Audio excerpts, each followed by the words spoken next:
Good evening and welcome to Big Z Sports presentation of high school softball. Tonight, the Indian Valley Lady Braves host the Ridgewood Lady Generals, presented by the Kime Company, Tuscarawas Insurance Agency, and Right Mark Roofing. Tonight's game is also brought to you by Wood Electric, Stocker Concrete, Grandview Exterior Systems, the Cush Financial Group, and PAC Drilling. Now, let's head to the field with Big Z Sports.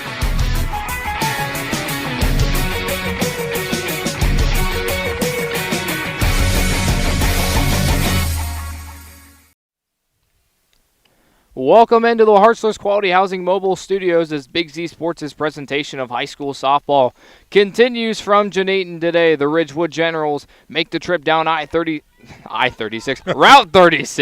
to take on the Indian Valley Lady Braves in a softball IVC matchup. Good evening, everybody. I'm Logan McPeek, joined alongside Adam Ciereszewski for tonight's broadcast. And Adam, we finally got a nice warm day. It's cloudy, but a nice warm day for softball. Yeah, after this past weekend, things got a little chilly, and we knew we were just coming into the spring weather. But tonight, even though the sun's not out, it's a very comfortable day out here at the ballpark. Absolutely, and you take a look at both of these teams, Ridgewood and Indian Valley. Ridgewood coming off a regional appearance from last year.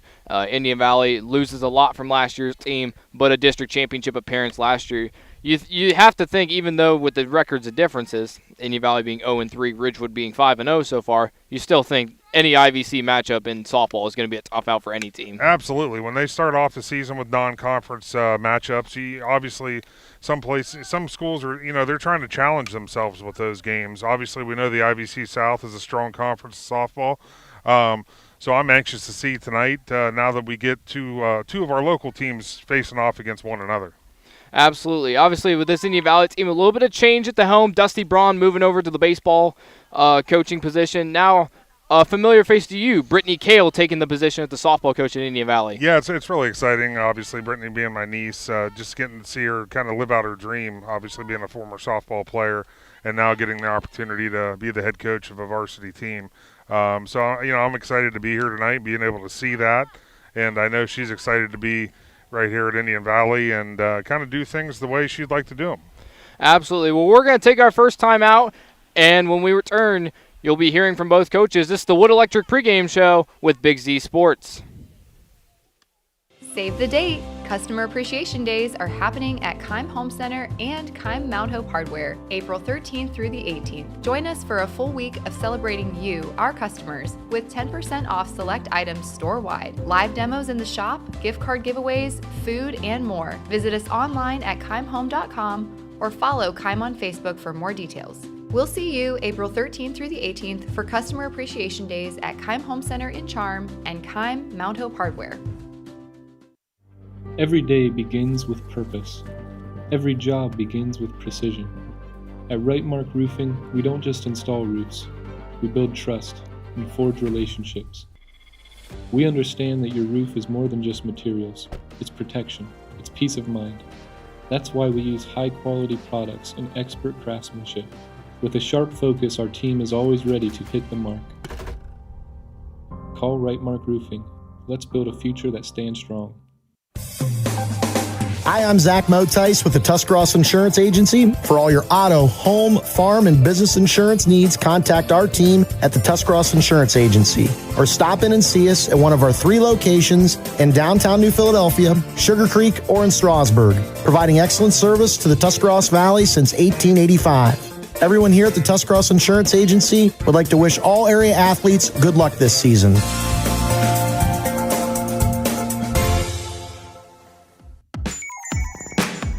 Wood Electric has been trusted with all of your electrical needs for over 30 years. They are the place to call for residential, commercial, and industrial work. Wood Electric is available 24 hours a day and ready to help with any electrical problem, outage, or installation. Wood Electric, serving Tuscarawas County and beyond since 1988. Like Wood Electric on Facebook or find them online at woodelectric.net.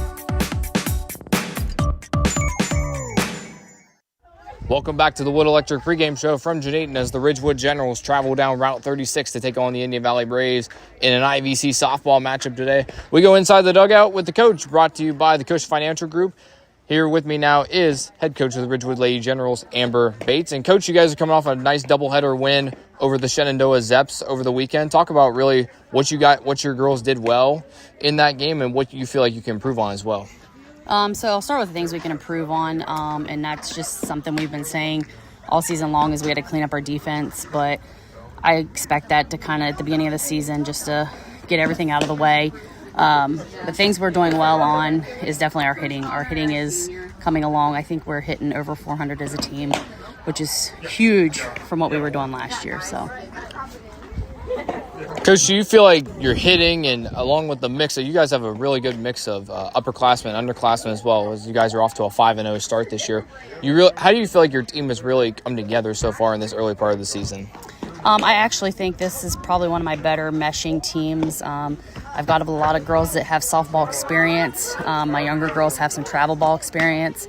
And then my upperclassmen have actually been great about opening their arms and accepting them. And it's been great so far. I can't really complain. Coach, the Indian Valley Braves stand in your way of moving to 6-0. What do you know about them? What do you expect from them? Obviously a younger Braves team than normal, but still always a tough out with Indian Valley. Yeah, it's always a tough outing with Indian Valley. They lost a lot last year, so I'm assuming they're in the kind of their growing pains right now, but I do expect still a good team. I'm not expecting to take them easily or lightly. Thank you for your time, Coach, and good luck to the Generals. Thank you. That was Ridgewood head coach Amber Bates inside the dugout. When we return, we'll have Indian Valley head coach Brittany Kale on the way with Big Z Sports. If you're planning a major concrete project, you need the help of Stocker Concrete Company. From precast concrete products to ready-mix concrete, sand, gravel, limestone, and concrete block, the professionals at Stocker Concrete can help you get started and keep you on the path to completion using the best materials you can find. Stocker Concrete is the concrete material provider you can count on. See them at 7574 Route 36, Janaden-Hutton, or call 740-254-4626. When you think pizza, think Amici's Pizza with locations in West Lafayette and Janaden-Hutton. Amici's Pizza offers you your favorite traditional pizzas, as well as specialty pizzas, subs, wings, and salads. Everything from the dough to the sauce is made fresh daily. There's just something different about a pizza from Amici's. Try one today in West Lafayette or Janaden-Hutton. Big city taste for a small city price. Learn more. Find Amici's on Facebook. 5-star quality, 5-star service, 5-star satisfaction. Hi, this is Chandy Salisbury with Riverside Manor Nursing and Rehabilitation Center. We are proud to be the area's only skilled nursing facility with these elite ratings. Locally owned and operated since 1978, Riverside ranks in the top 3% of nearly 1,000 Ohio facilities for outcomes, return-to-home success, and customer satisfaction. With on-site therapy 7 days a week, we help you recover quickly, safely, and confidently. Call me today at 740-498-5165 to learn more. Planning for the future isn't just about documents, and at Bratton Law LLC, it's about peace of mind. With years of practical experience in estate planning, elder law, special needs planning, real estate, business, and guardianship, Bratton Law attorneys see firsthand how families end up in probate. They can help you protect your loved ones, preserve your assets, and give you control every step of the way. Plan today with confidence with Bratton Law LLC. Learn more online at brattonlawcoshocton.com or call 740-202-9557. Welcome back to the Wood Electric pregame show from Janaden as the Indian Valley Braves host the Ridgewood Generals in IVC softball action. I'm Logan McPeek inside the dugout with the coach, brought to you by Cush Financial Group. Here with me now is Indian Valley girls softball head coach Brittany Kale. And Coach Kale, obviously your first year here at Indian Valley. How have things been going so far? Pretty good. We've been playing some pretty competitive teams, playing some competitive ball, so we're ready to put it all together tonight against Ridgewood. Coach, you guys obviously a younger team last year, lost a ton of seniors off of last year's group. Talk about how the younger girls have come in and stepped into those roles and your leadership from your older group as well. It comes down to our philosophy of playing hard for each other and with each other. We are really big on making sure that we can only be successful through and by each other. So the leadership from the returning lettermen and our upperclassmen have really combined our freshmen and our sophomores to come together and really be a cohesive group together. Coach, an 0-3 start for you guys, but talk about really the competition you guys have played through those first 3 games and how you feel like it's going to shape you guys for later in the season. We've been seeing some pretty competitive pitching, lots of good strikes, lots of good spin and movement at the plate. So seeing those early will only make us better as we go through and continue to see speed and continue to see spin. And we've been playing competitively against those 3 teams, so being able to play competitively against them will only make us better as we go through here today. Coach, the Ridgewood Generals come to Janayton tonight, 5-0, coming off a doubleheader win over Shenandoah. What do you know about them? What do you expect from them today? We know that 00 is a really good batter and a really good fielder. We know that number 4, Addison Lammers, really can bring it to the plate. So we are looking forward to attacking the zone and kind of holding her down and just basically being able to show all of Janayton and the entire IVC what we are capable of doing here today.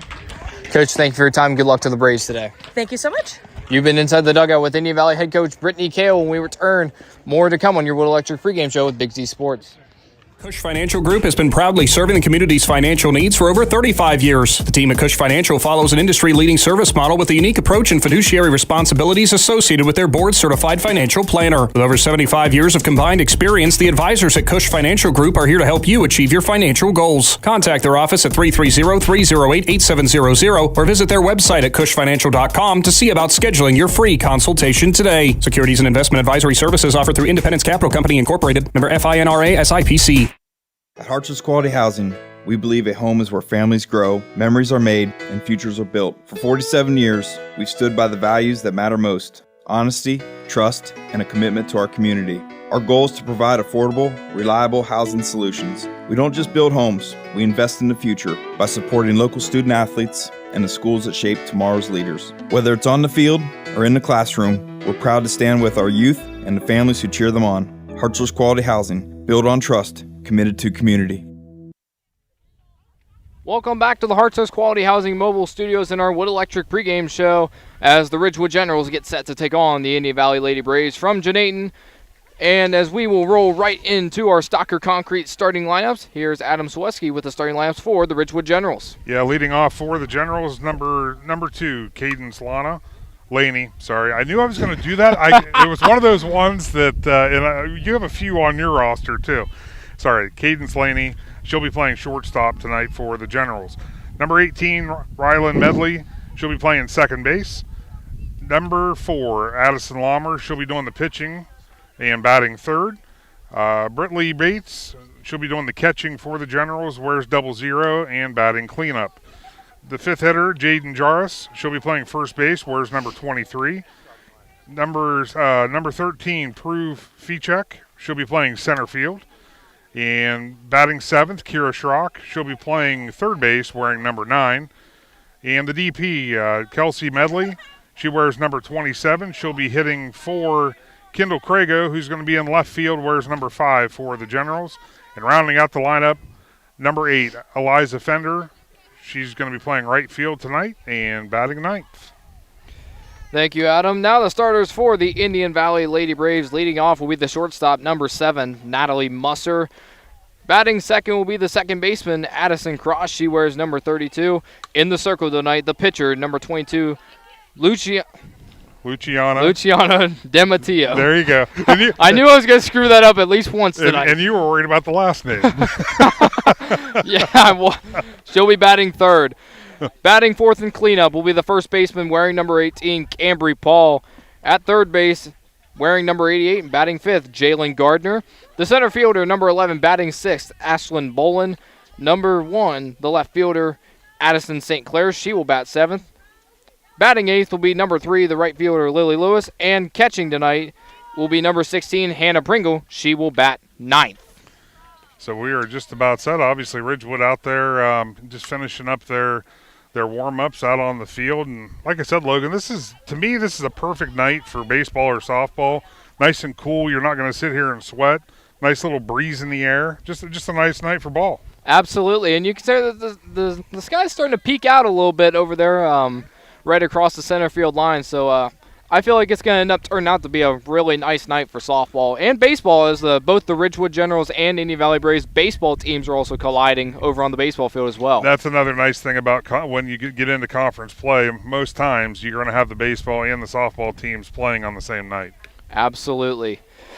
When you talk about Ridgewood, obviously it starts with their pitching. And number 4, Addison Lommer, she returns as the pitcher from that regional team last year. Ridgewood returns a little bit from last year, but they also have some underclassmen who are getting some experience as well. Yeah, absolutely. But like you said, Logan, it always starts in the circle. If you have that experience in the circle, that's a great thing for head coach Amber Bates to feel. You have that, that safe feeling coming into a season. You know what you're going to get, and knowing that instead of having maybe a question mark on the mound, she knows what's going to be out there in the circle for her, and having that experience, like you said, with a regional run, that's all good stuff for the Lady Generals. Absolutely. Obviously, when you take a look at the Braves, obviously with the pitching in Luciana Dematio, some of her first varsity action, as Indian Valley has had some really great pitchers over the years. Shelby Gossett last couple of years, and then obviously Mia Rose going back.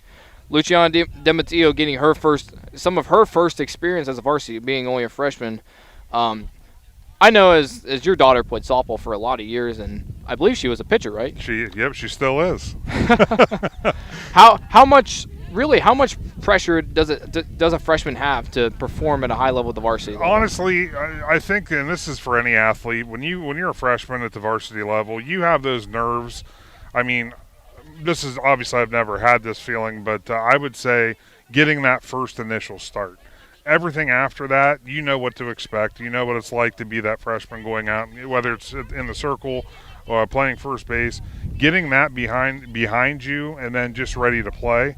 And I think that's where she's at now, because this is game 4 for the Braves. And I know Luciana's been in the circle frequently in those first 3 games. So I think the nerve part of it kind of goes away, and now she's just ready to play softball. Absolutely. Well, we're going to take a timeout, and when we come back, we'll have the first pitch from Janaden on the way with Big Z Sports.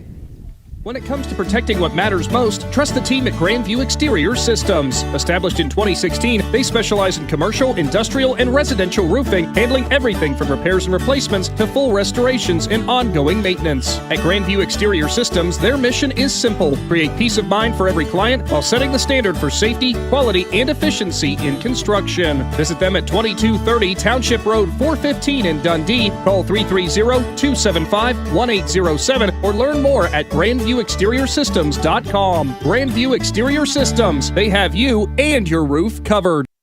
PAC Drilling, a family-owned and operated company since 2005 in Bolivar, takes pride in being an economic oil and gas drilling company. PAC's objective is to contribute to American energy independence through profitable development, operation, and marketing of oil and natural gas wells. PAC also employs operating technicians to oversee each and every well drilled to maximize its productivity and longevity. Contact PAC Drilling at pacdrilling.com.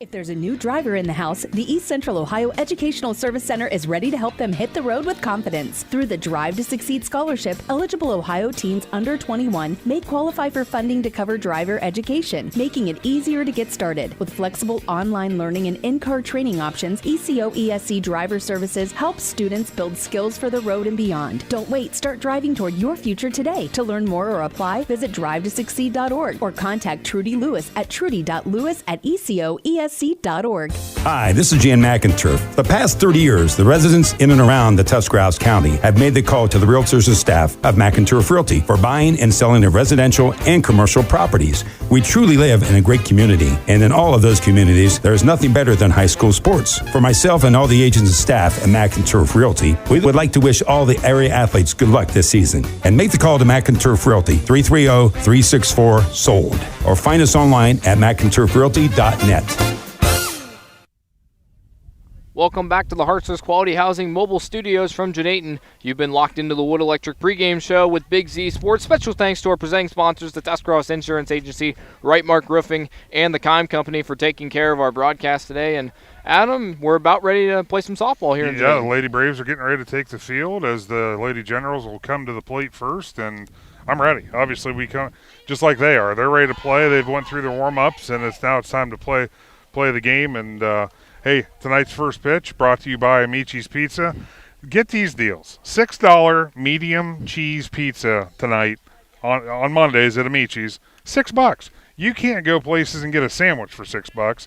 Amici's you can get a $6 medium cheese pizza for only $6. If you need to add a topping, $1.25. So under $10, you can feed yourself. Probably, if it's me, feed myself. That would be me too. So there's others out there that a medium pizza it might cover 2 people.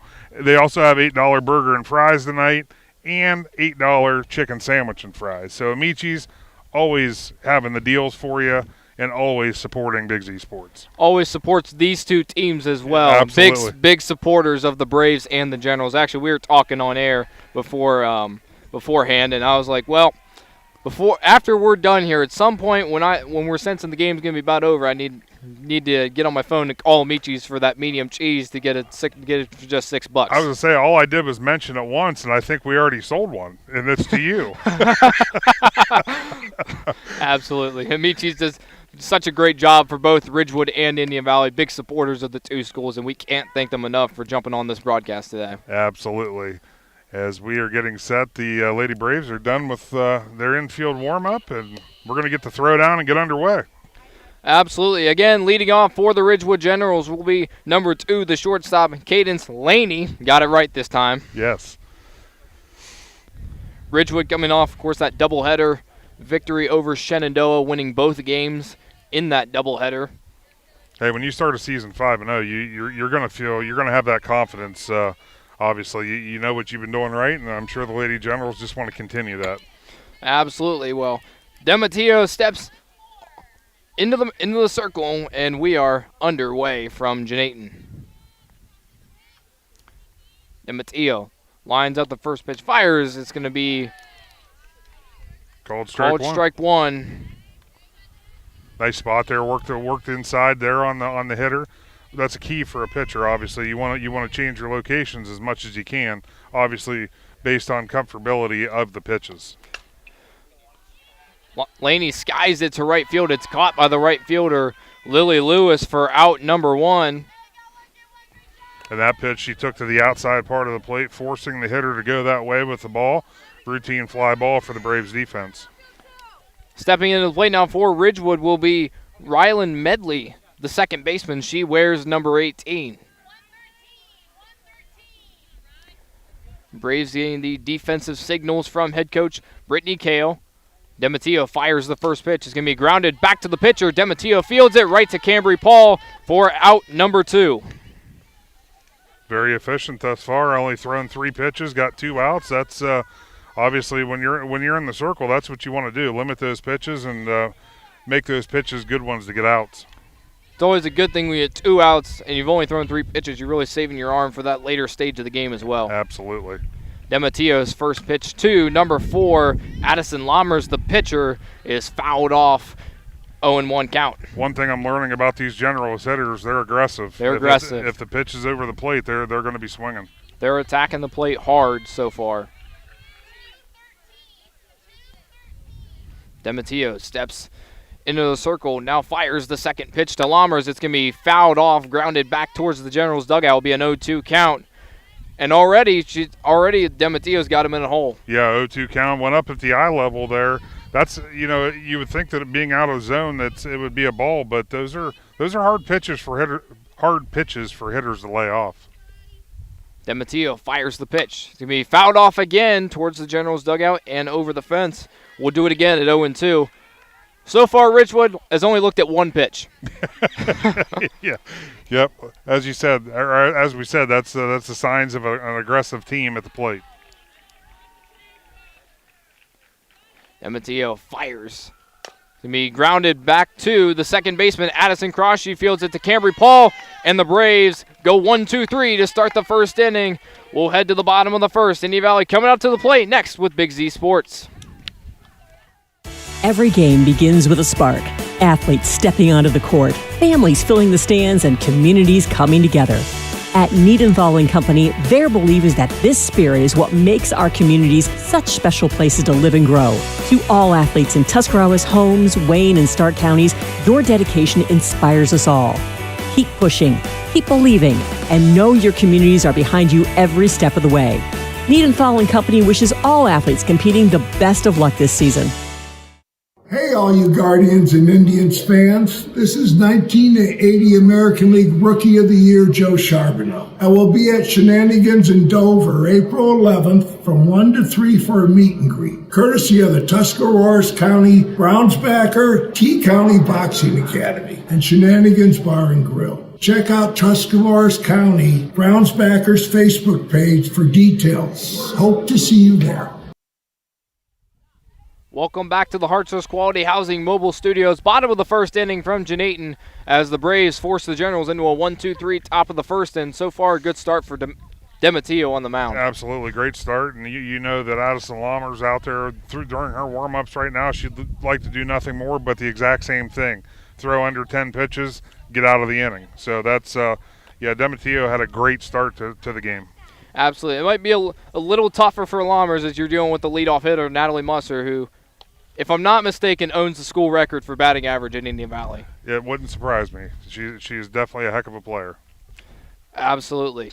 Well, the Generals are getting ready to finish up their infield work, and we'll get underway with the bottom of the first inning. Indian Valley will go, again, their starting lineups: Musser, Cross, Demetio, Paul, Gardner, Bolin, St. Clair, Lewis, and Pringle.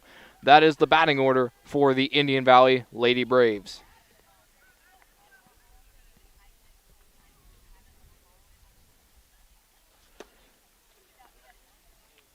As mentioned, Indian Valley 0-3 to start the year, but their losses: Philo, New Philly, John Glenn, 3 premierly strong programs to start the year. Those are 3 quality opponents, and that's what, like I said, a lot of schools like to do that.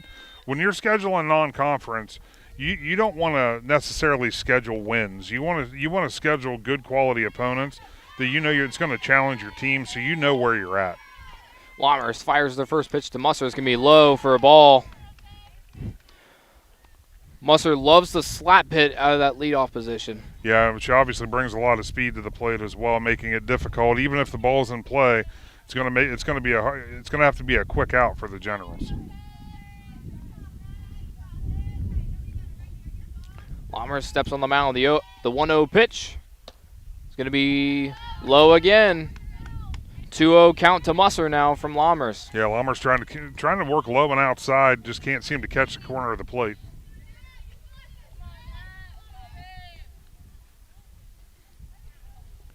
Lammers, the 2-0 pitch to Musser is going to be fouled off right in front of us. We'll do it again at 2-1. Nice tall fences here at Indian Valley corralled that one. I thought it was going to the parking lot. Coming right towards us.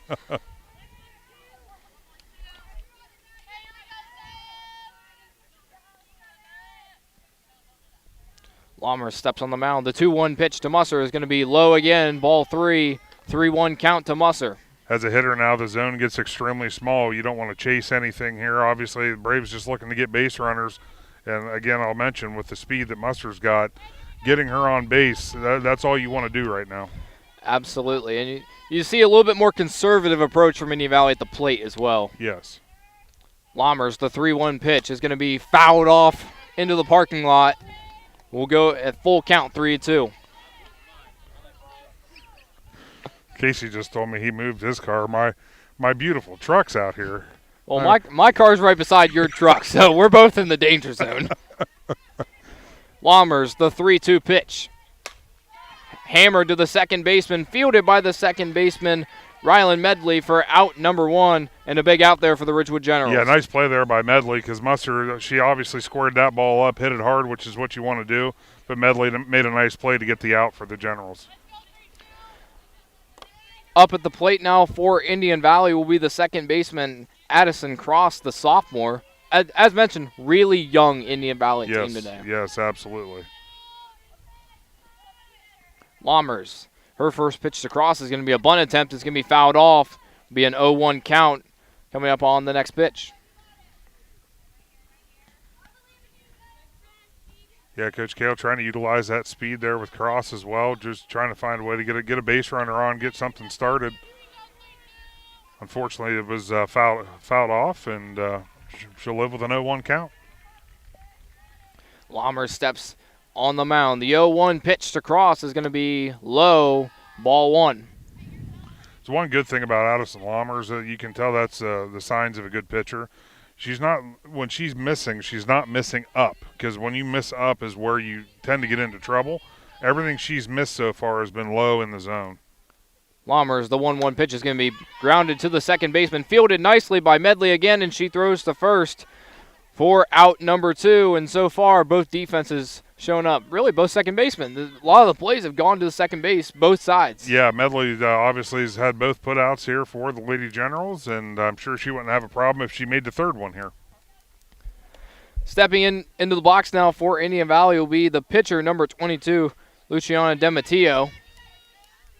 Lammers' first pitch is going to be swung on and missed, strike 1. Lammers, I think that's the first batter she's worked at. No, I'm sorry. Cross did fouled that first pitch off in her at bat. But working ahead as a pitcher, that's key. Lammers, the 0-1 pitch. Fouled off right behind home plate, 0-2 count. And a chance for Lammers to get out of the inning.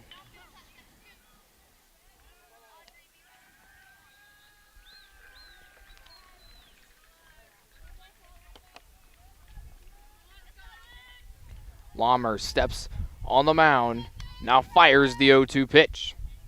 Strike 3 looking, Dematio goes down looking, and the Generals go 1-2-3 to start to end the bottom of the first. We go to the top of the second, scoreless through 1. We'll be back with the second inning on the way with Big Z Sports. The Tuscarawas County dairy farmers want you to know that low-fat chocolate milk is a great choice for student-athletes and hard workers. It provides the nutrition needed after practices, games, or a hard day at work, and it tastes great. Low-fat chocolate milk is packed with carbohydrates for energy, proteins to repair muscles, fluids to rehydrate, plus vitamins and minerals to help build strong bones and bodies. It's the official beverage of the Ohio High School Athletic Association. Tuscarawas County Dairy Farmers. Farms, family, food. Are you ready to take the next step toward your future? Join us for the next Buckeye Career Center Open House Thursday, March 19th from 5:30 to 7:30 p.m. This is a combined high school and adult education event. Explore hands-on career tech labs and 10 full-time adult programs. Meet our staff and enjoy self-guided tours, plus a complimentary meal. High school students who apply for next school year receive a small gift, and adults will have their $50 application fee waived. Again, that's the next Buckeye Career Center Open House, March 19th. Welcome back to Janaden Hutton in the Indian Valley Sports Complex. Ridgewood getting ready to go 4-5-6. In the lineup will be Britley Bates to start the inning for the Ridgewood Generals, facing Luciana Dematio. And you think with a little bit of the heart of the order coming up for Ridgewood, you think is an opportunity to get some runs on the board. Yeah, I was saying I don't think either coach was probably necessarily disappointed with the way the game started off in the first inning. Obviously good to see some defensive play and some good work from both pitchers to start the game. Dematio fires the first pitch to Bates. It's going to be a strike 1 looking, 0-1 count now to Bates.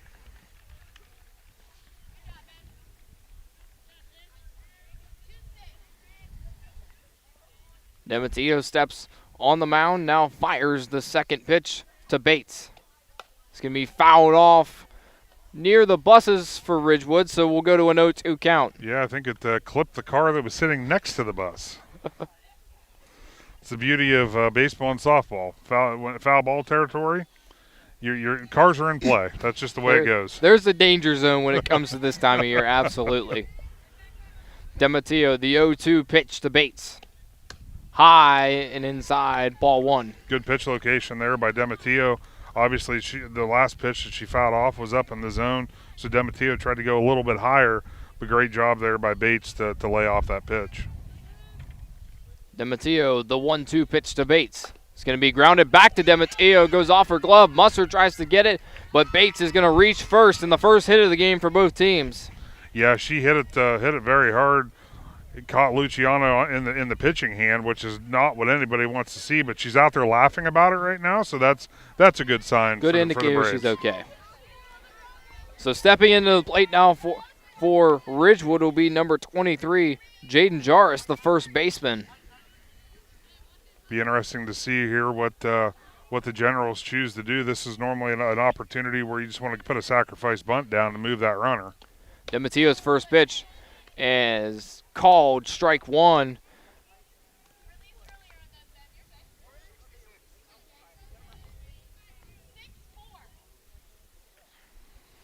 DeMatteo steps back on the mound, now fires the 0-1 pitch to Jarvis. Is going to be grounded past Musser into left field to be a base hit. Bates advances to second on the base hit by Jaden Jarvis, and the Generals now have a runner in scoring position. Yeah, Jarvis, she definitely scored that pitch up as well, putting it right through the 5-6 hole, and Generals have something going here with nobody out here in the second inning.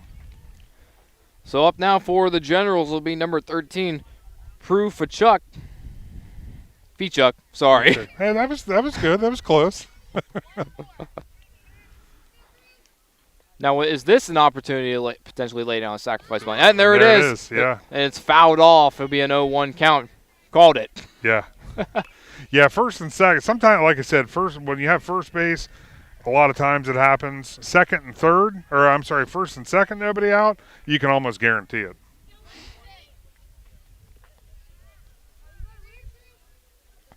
DeMatteo fires the 0-1 pitch. Is going to be called strike 2 on the bunt attempt by Fichuk. And it'll go to a 1-1 count. My apologies. Yeah, she must have pulled back on the bunt on the first one, so it's a 1-1 count. Yeah, it's 1-1.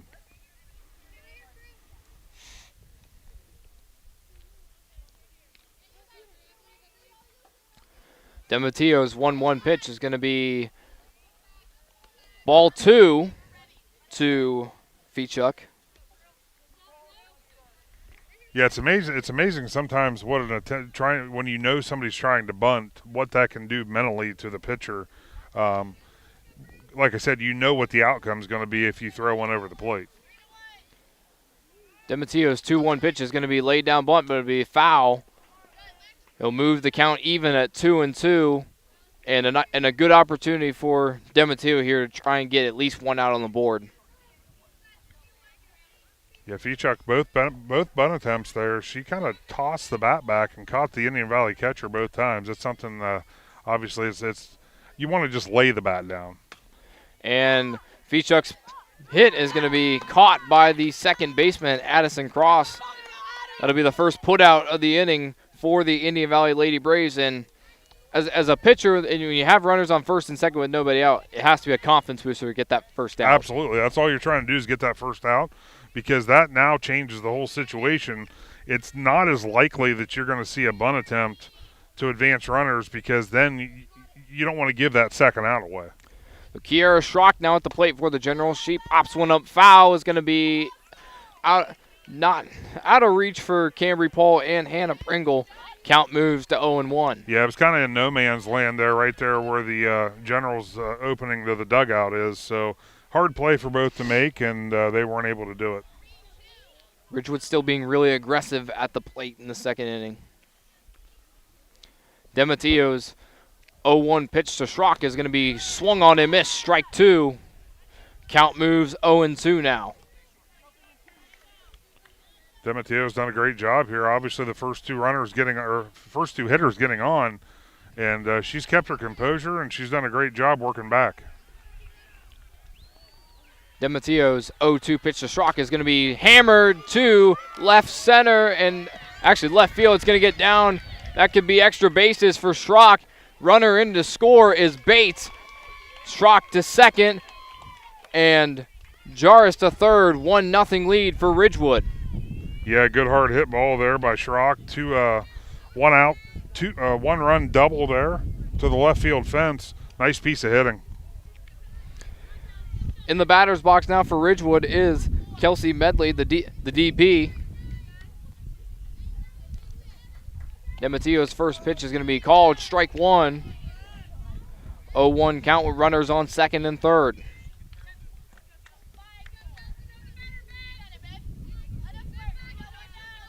Lady General's just looking for a fly ball to the outfield here to try to get that next run over the plate.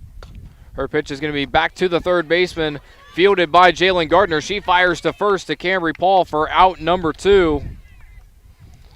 And a big defensive stand there from Indian Valley. Yeah, nice job there by Gardner. I mean, that ball came up and hit her in the chest, but she stayed composed, gathered herself, and made a nice throw over to first to get the second out. So the 9-hitter steps into the box for Ridgewood. That'll be Eliza Fender, the right fielder. She wears number 8. Demetio's first pitch is going to be low. It gets past. Ridgewood elects not to send the runner, so the count will be 1-0. Good hustle there by the Braves catcher. She definitely worked herself back there pretty quick to get that ball.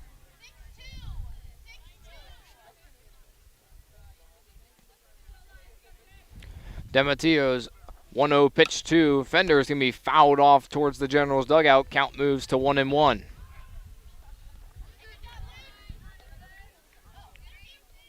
So a one-out double by Kiera Schrock puts the Generals in front 1-0 here in the top of the second inning. Demetio's 1-1 pitch to Fender is going to be swung on right back to the pitcher. Demetio fields it, and it's going to be out number 3. Cambry Paul, nice stretch to field that ball, and the Braves get out of the inning only trailing 1-0. Bottom of the second inning on the way from Janayton. Generals lead it 1-0 with Big Z Sports. The Sarshone name has always been known for truck sales, and once you see our inventory, you'll understand why. At Sarshone Chrysler Dodge Jeep Ram in Dalton, you'll find the largest selection of new trucks and SUVs in the area. Shop our inventory at SarshonCDJR.com or stop in and visit us on the corner of Route 30 and Route 94 in Dalton. Sarshone Chrysler Dodge Jeep and Ram. Get your own at Sarshone. Are you ready to make a difference in a young person's life? Big Brothers Big Sisters of East Central Ohio has 88 children waiting for a mentor. As a mentor, you will spend as little as 4 hours a month with your little, guiding them, listening, and helping them discover their full potential. Your time and your kindness can change the course of their future. By becoming a Big, you're not just volunteering, you're defending the potential of a child, giving them an opportunity to dream big and reach higher. Visit www.bigs4kids.com to sign up and help us make sure that no child has to wait. Big Brothers Big Sisters of East Central Ohio. Defend the potential and become a Big today. Welcome back to Janayton as the Ridgewood Generals lead Indian Valley 1-0 off a Kiera Schrock double to give her an RBI for the game and give the Generals a 1-0 lead.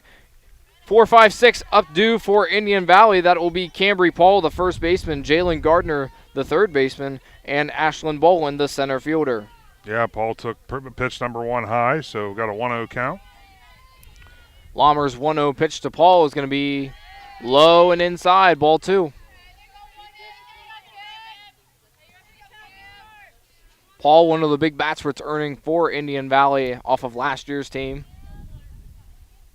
Lahmer's 2-0 pitch is going to be high, ball 3.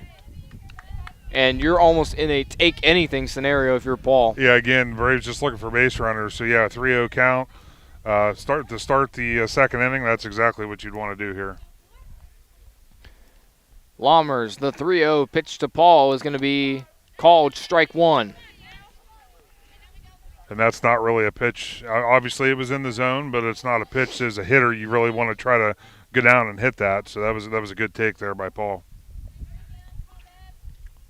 Lahmer's, the 3-1 pitch to Paul is going to be popped up foul, is going to be out of play.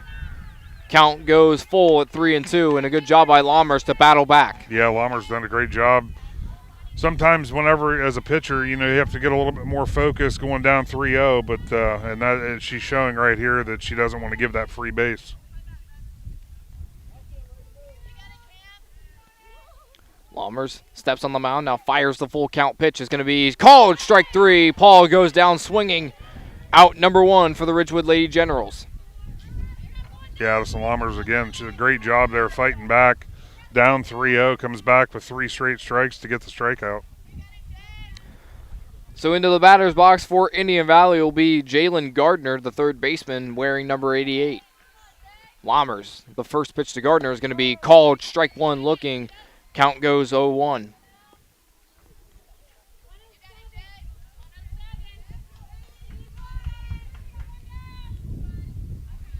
Gardner only a sophomore for this Braves team. As we mentioned before, very young team. Gardner swings at the second one, 0-2 count. That tells me Lahmer's didn't like the 3-0 start in the last batter, so she figured this time she'll get ahead. Lahmer's, the 0-2 pitch to Gardner is going to be called strike 3. Lahmer's gets her second strikeout of the inning. 2 outs now here in the bottom of the second with Ashlyn Boland coming to the plate now for Indian Valley. Yeah, Braves still looking to get their first base runner of the game. Lommers, you can see she's getting more and more comfortable with each batter she faces.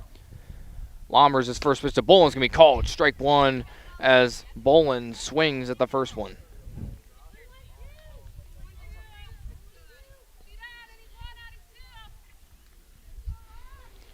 Lommers, the 0-1 pitch to Boland's going to be low and inside, ball one.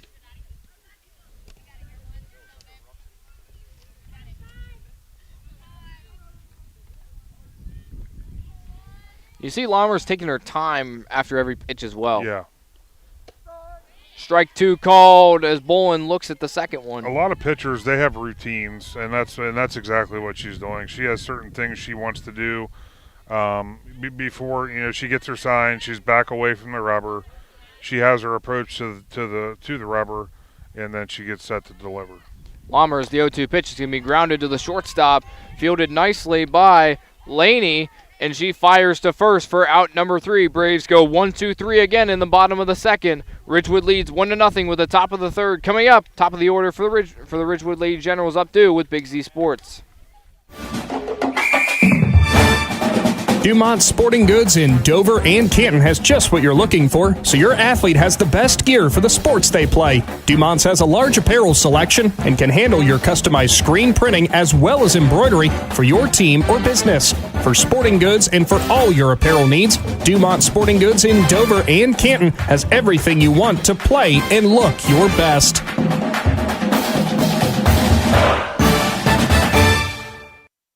Save the date. Customer Appreciation Days are happening at Keim Home Center and Keim Mount Hope Hardware, April 13th through the 18th. Join us for a full week of celebrating you, our customers, with 10% off select items store-wide, live demos in the shop, gift card giveaways, food, and more. Visit us online at keimhome.com or follow Keim on Facebook for more details. We'll see you April 13th through the 18th for Customer Appreciation Days at Keim Home Center in Charm and Keim Mount Hope Hardware.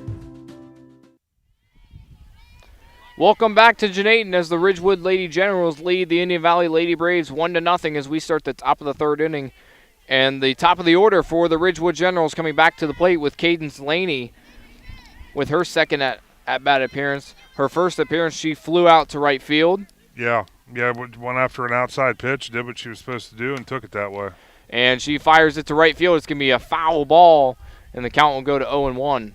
Want to thank Brayton Law for jumping on tonight's game. They're located at 538 Main Street in Coshocton. They offer estate planning, elder law, special needs planning, along with services in business, real estate, guardianship, name change, and adoption. If you need those services, give them a call, 740-202-9557. Thanks to Brayton Law. DeMattio's second pitch to Cadence Laney is called ball. Nice pitch location from DeMatteo, but a good job by Laney to stay disciplined at the plate. Yeah, just didn't quite catch the corner there to get the called strike. DeMatteo, the 1-1 pitch is going to be high, ball two. Want to thank our presenting sponsors, the Tuscarawas Insurance Agency, Right Mark Roofing, and the Keim Company for presenting all season long for our high school baseball and softball broadcasts. DeMatteo, the 2-1 pitch is going to be high again, ball three. Count moves to 3-1.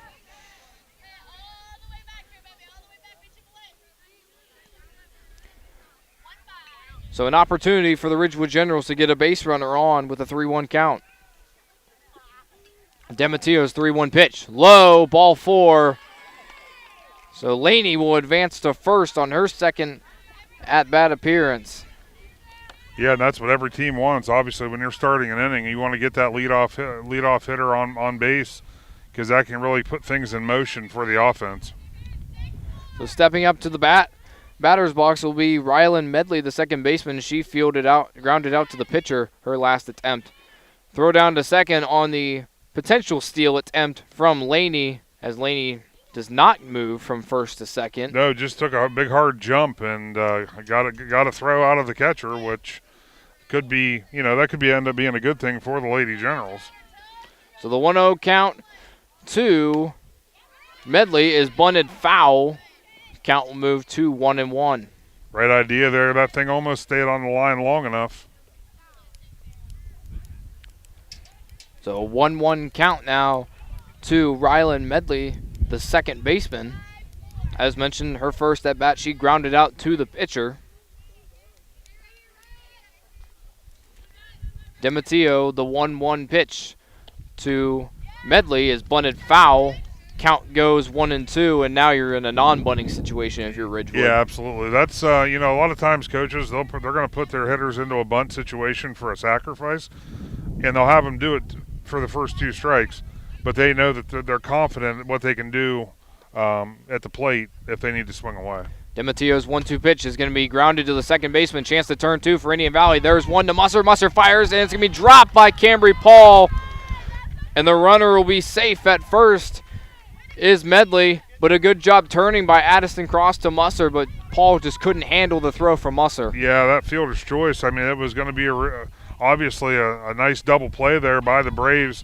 Unfortunately, Musser had a little extra cheddar on that thing, and it just seemed to pop right out of the glove. First pitch to Addison Lammers is fielded to the second baseman. Here's another opportunity for Indian Valley. Musser just decides to hold it. Smart decision as Lammers had already reached first. But the fielder's choice at second will create out number 2. Yeah, obviously the Braves getting 2 quick outs there. That's exactly what you want to do whenever you get the Generals had the leadoff hitter on base, and now you're in a 2-out situation. So DeMatteo getting the signal from head coach Brittany Kale. Now fires the first pitch. Is going to be ball 1 high as Lammers took a big hard jump off of first base there. And the way the catcher popped up, I thought the ball was going to first base, and it actually just went back to the pitcher. DeMatteo, the 1-0 pitch is going to be outside, ball 2. There's the throw down to first base from Hannah Pringle to Cambry Paul. Lammers able to get back in time. Yeah, I think Lammers realized after that first pitch she might have jumped off a little too far. That wasn't quite as big of a jump that time. DeMatteo, the 2-0 pitch is going to be called ball 3, so 3-0 count now for Britley Bates. Yeah, when you got a 4-hitter sitting on a 3-0 count, a lot of times, Coach, will give the green light if it's in the zone. DeMatteo, the 3-0 pitch. Called ball 4. Bates advances to first on the walk. Lammers will head to second. And a 2-out walk now for the Generals with Jaden Jarris coming to the plate. Yeah, Jarris, she singled her first time up, so obviously Generals would like to see that bat stay hot here with the 2 runners on.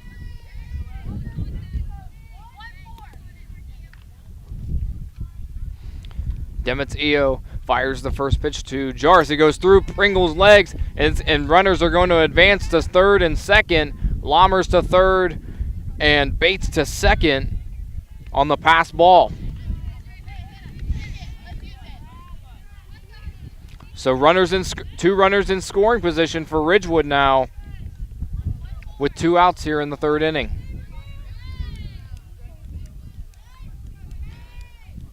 DeMatteo, the 1-0 pitch. High, ball 2. A good job by Pringle to corral that one. Yeah, DeMatteo right now kind of lost the strike zone, taking a little extra time there behind the mound and try to gather herself. DeMatteo, the 2-0 pitch. Low again, ball 3, and another 3-0 count coming for the Ridgewood Lady Generals. Pringle did a good job there because that was the same type of pitch that got away from her last time. She did a good job getting down on that one.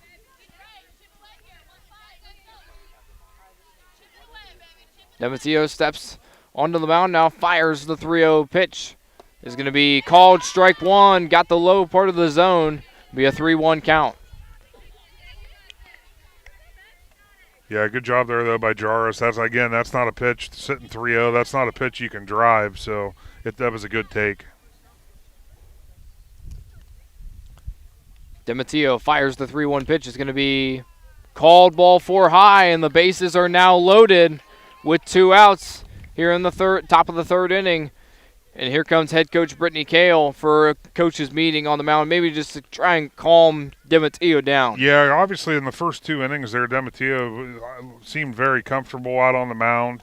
Obviously she battled back here early in the 3rd inning, but just kind of slowly losing that confidence. So this is a good time to go out and just talk to her, let her know, hey, you're a ground ball away from getting out of all this. It's not a big deal.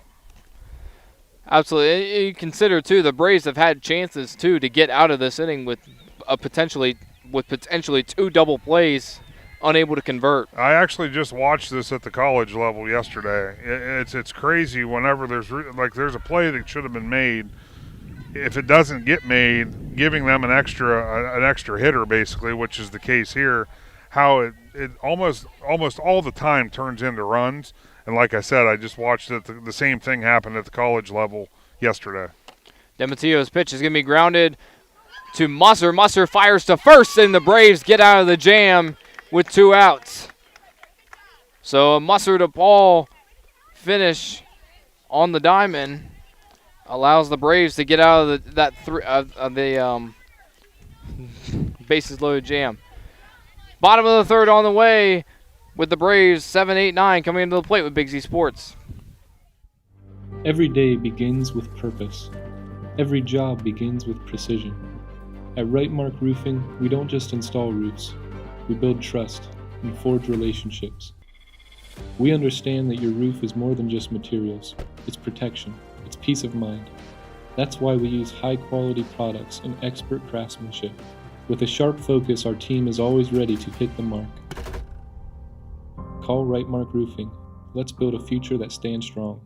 Hi, I'm Zach Motice with the Tuscarawas Insurance Agency. For all your auto, home, farm, and business insurance needs, contact our team at the Tuscarawas Insurance Agency. Or stop in and see us at one of our 3 locations in downtown New Philadelphia, Sugar Creek, or in Strasburg, providing excellent service to the Tuscarawas Valley since 1885. Everyone here at the Tuscarawas Insurance Agency would like to wish all area athletes good luck this season.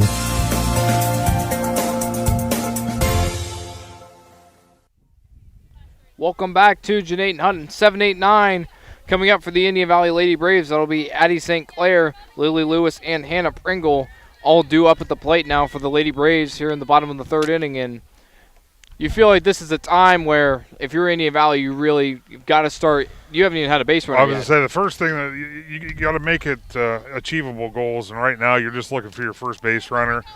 So you have an attempt, a way to get something started offensively. DeMatteo's done a great job, even though she's kind of gotten herself into a couple messes. She's worked her way out of both of those. So, and to only be down 1-0, it's not going to be that hard for the Braves to battle back from that. Absolutely. Well, in the batter's box now is Addie St. Clair, the left fielder. Lammers, her first pitch to St. Clair was a strike. St. Clair swings at the second one and misses. Strike 2 and an 0-2 count now. The only downside now right for the Braves, Addison Lammers just keeps getting stronger. I mean, she has last inning she was very efficient, striking out 2 of the 3 Braves hitters, and she looks to be right back to it here. That pitch is low, will be called ball, and count goes to 1-2.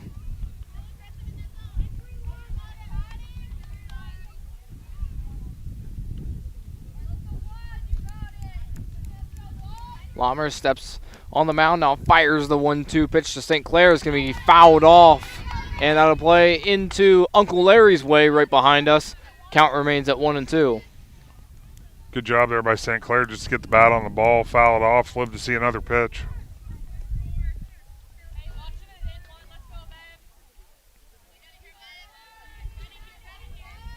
Lammers, the 1-2 pitch. Going to go past the catcher, and the count will go to 2-2 on the high ball. That breeze has not stopped since we started this game, and it's blowing in from center field, so this is a pitcher's dream. It's going to be hard for that ball to carry tonight. Normally on a day like it's 50 degrees, it does not feel good, but today, a little bit better. Yeah. Lammers' 2-2 pitch is going to be fouled off right behind us, and we'll do it again at even 2-2. Yeah, St. Clair's definitely seeing the ball, and I mean, the more contact you make, the more pitches you see, the more comfortable you're going to get at the plate. St. Clair, only a freshman, on this Braves team. Braves play a lot of freshmen overall as a team.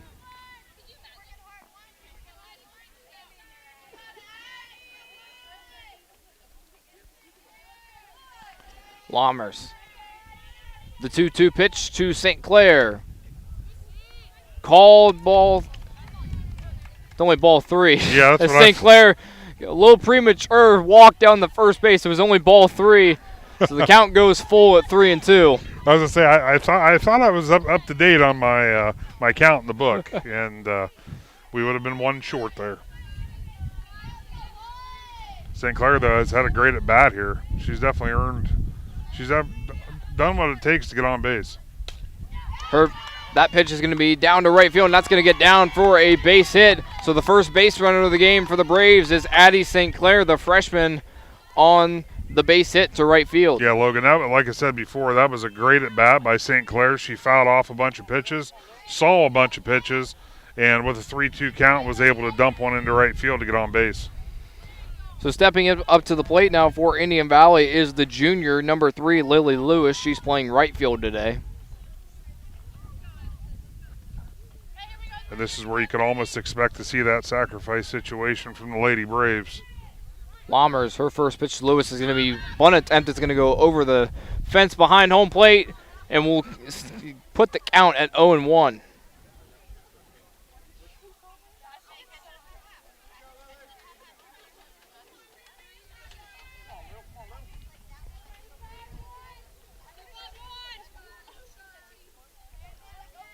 Lammers steps on the pitcher's mound, now fires the 0-1 pitch. Is going to be a bunt attempt. It's going to go right past Lewis. Throw down to second is going to be in time for the out. Nice play from the catcher. Britley Bates fires down to second for the out as Addison St. Clair gets caught stealing, and the Generals now 2 outs on the board.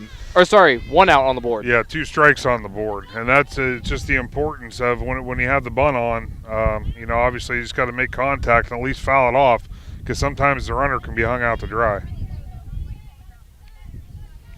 Lammers, the 0-2 pitch is going to be fouled off behind home plate again. We'll do it again at 0-2. So a big out there for Ridgewood to... Yeah, the lone Braves runner that they had on base, and they were able to basically eliminate it with a attempted steal. Nice throw there, and a nice play by the catcher. Lammers fires the 0-2 pitch. Is going to be called high, ball 1.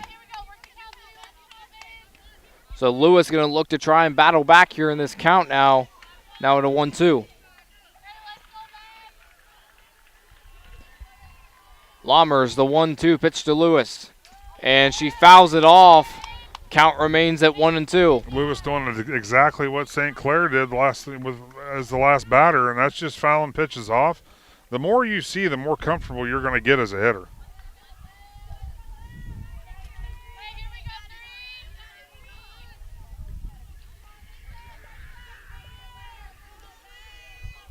Lammers, the 1-2 delivery to Lewis is going to be tipped off again. Count remains at 1-2.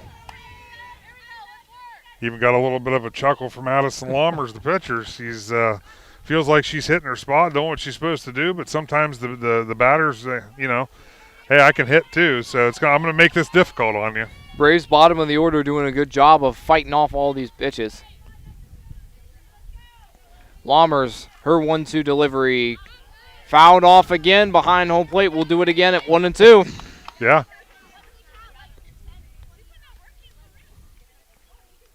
Coach Kale says, hey, we can do this all night long because as long as you're fouling the ball off, that's not an out. So there's no harm in that.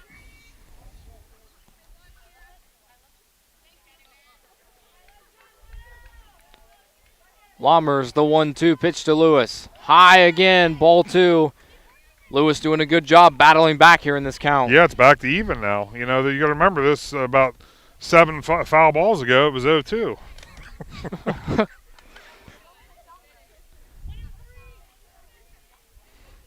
Lammers gets the signal from head coach Amber Bates and now fires the even count pitch. Fouled off again. We'll do it again at 2-2. Lewis again doing a good job battling. Yeah, she is.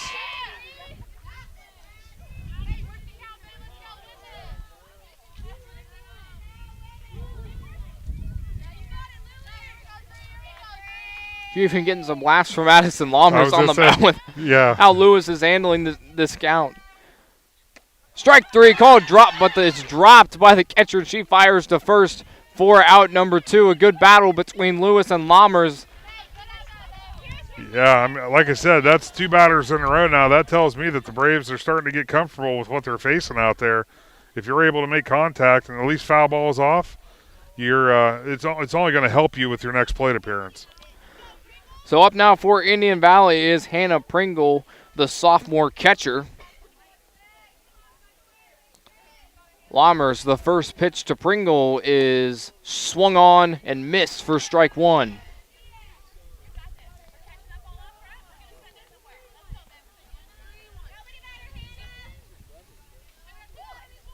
Lammers fires the 0-1 pitch to Pringle. Is going to be high, ball 1, and the count goes even at 1-1.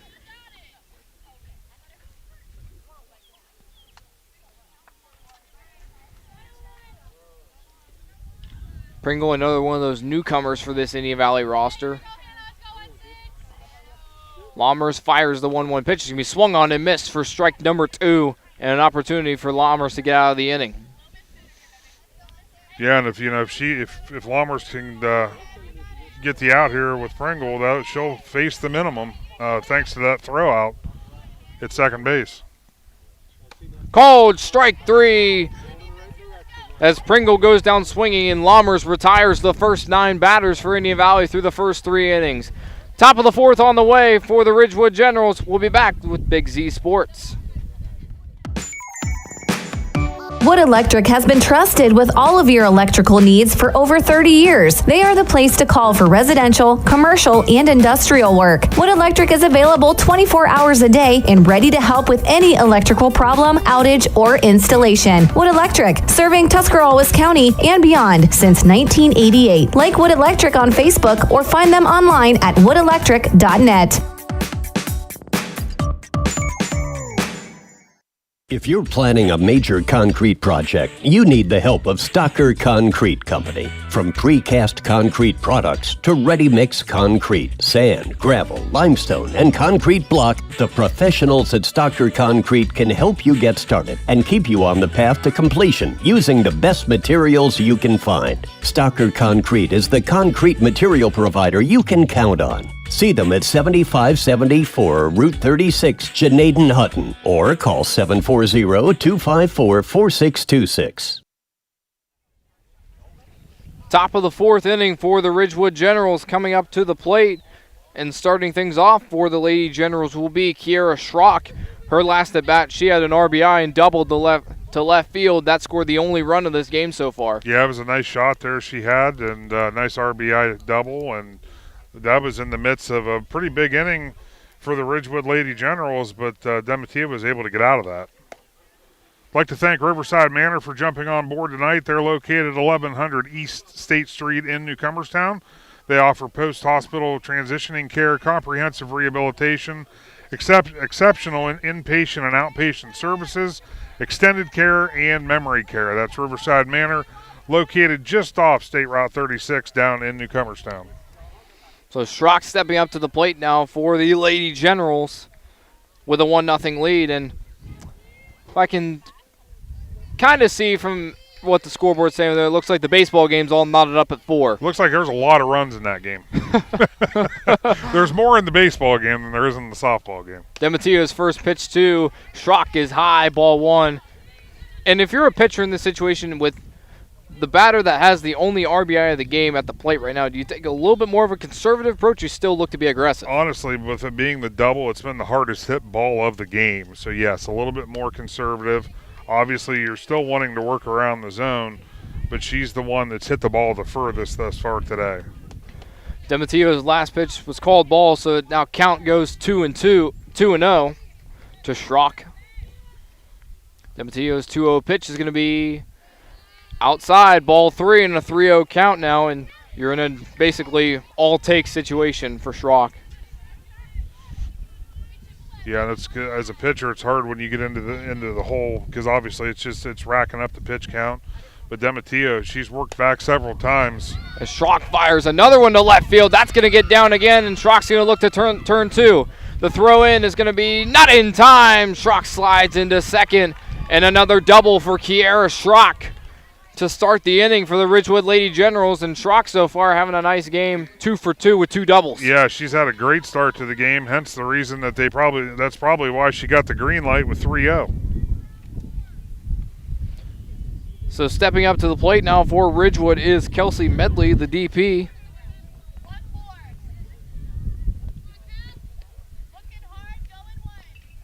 Dematteo's first pitch is going to be fouled off behind home plate. Count goes 0-1.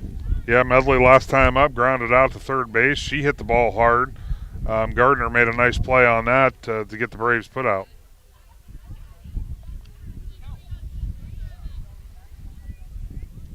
So we're runner in scoring position for Ridgewood following the Kiera Schrock double,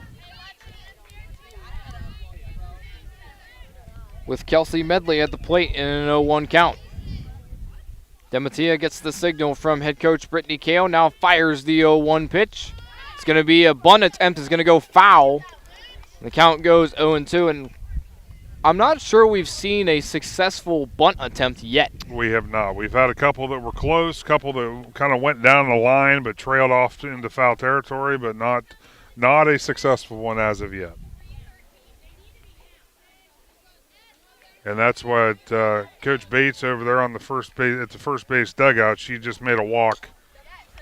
Took a little stroll over to the dugout, and all I could hear out of my one ear was, "We have to get those down." So I can probably fill in the gaps. It's when you get the bunt call, we need to have it put in play. The last pitch fouled off to the third base coach for the Generals. The count will stay at 0-2 with the next pitch upcoming from Demateo. The 0-2 delivery is going to be popped up right behind the shed here. It's going to just miss us behind home plate, and the count will stay at 0-2. No cars damaged, though. I was going to make a play, but the wind took it. Again, the wind coming right towards home plate. So what doesn't make me feel very good, though, Shannon Thomas is sitting right beside me. He didn't even care. If it could have hit me. He didn't even start to lean up. Again, with the wind coming towards the batter, though, a little bit tougher to get one to the fence. That one's fouled off again down the third baseline. We'll do it again at 0-2. Lots of foul balls in this game tonight. Batter's doing a nice job battling at the plate with both pitchers tonight for both teams. Yeah.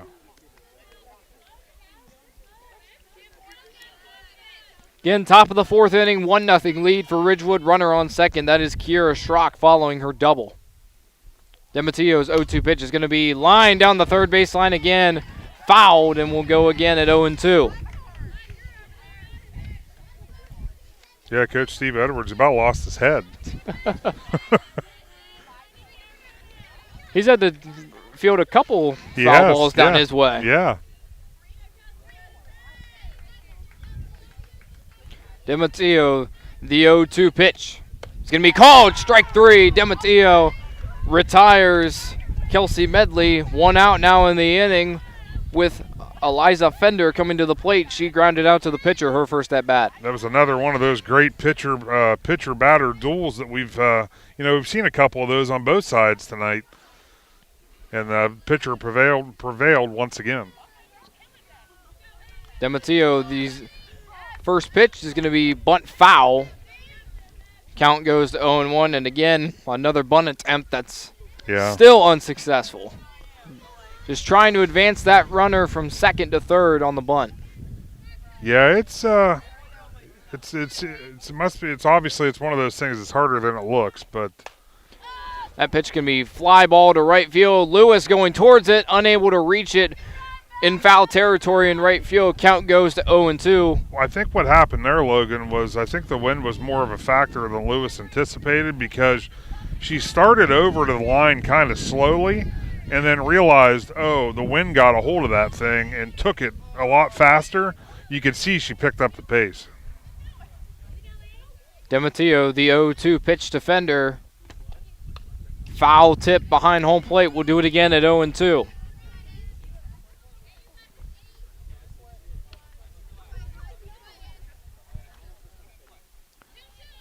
So 0-2 count, runner on second base, and 1 out here in the top of the 4th inning.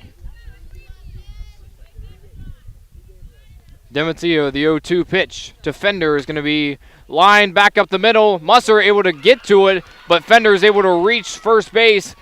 And now runners on 1st and 3rd with 1 out, and the top of the order coming back up to the plate for Ridgewood. Yeah, nice infield single there by Fender. Just put the ball in play, put it in another one of those no-man land hits. Difficult play for Musser. Great job even getting a glove on that because it was obviously going up over second base. So runner on 1st and 3rd, and this is one of those scenarios, maybe even a double steal could be in play here. But Laney sends it to right field. It's going to be caught by the right fielder, Lily Lewis. Her throw into the plate to Pringle is going to be not in time. Schrock scores from 3rd, and the Generals now lead 2-0. Yeah, nice job there by Laney. That's exactly what you want to do there. Just put it in play, put it into the outfield to get that RBI. Second run on the board for the Lady Generals. So Rylan Medley steps to the plate now for Ridgewood with her 3rd at bat.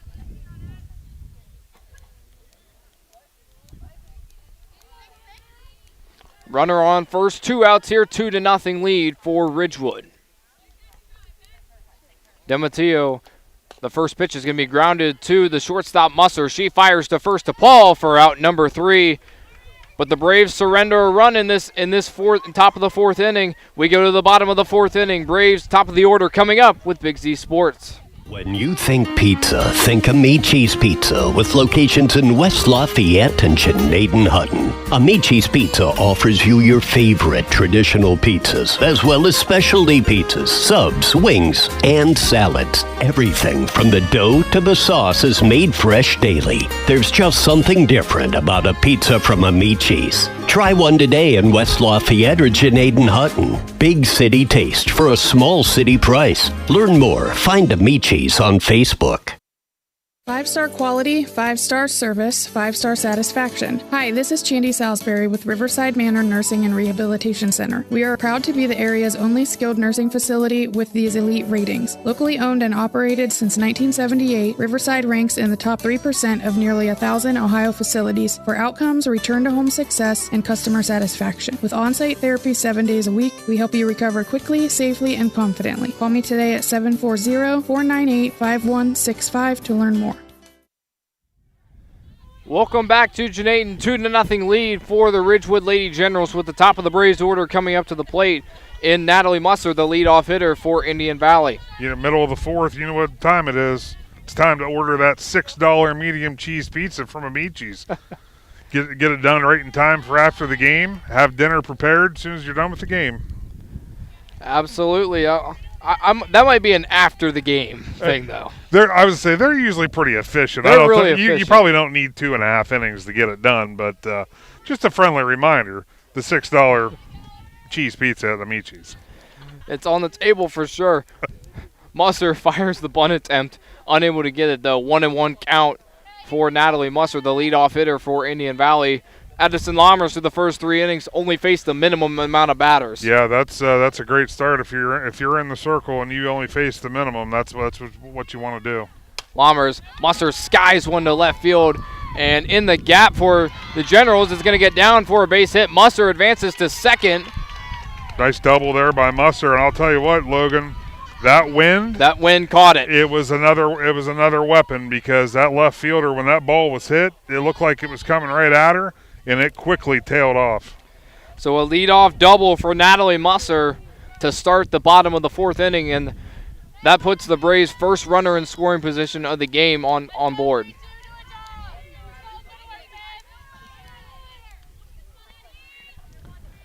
So Addison Cross steps to the plate now, the second baseman.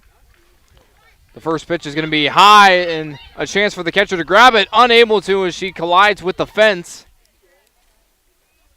Count moves to 0-1, but that's never something you want to see on a bunt attempt. Just popped straight up right behind you. No, and unfortunately, there's that little bit of a lip there right before the fence of the concrete. That's good to see that nothing happened, and she was able to get away from that.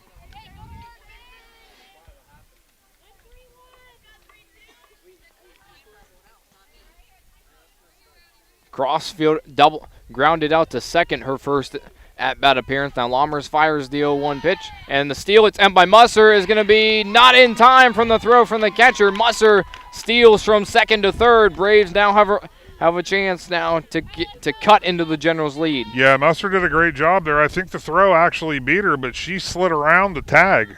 You can tell she's stolen a base for 6. She might. I think she has a stolen base record she too does. here. She does. Lammers, the 1-1 pitch. Going to be inside, ball 2, and a 2-1 count now to Addison Cross. Yeah, so now all you're needing here is you just need Cross to put it into the outfield. You just need a fly ball, and that'll get the Braves' first run on the board. Lammers, the 2-1 pitch, is going to be swung on and missed, strike number 2. Lammers has different ideas, though. Count goes even at 2-2.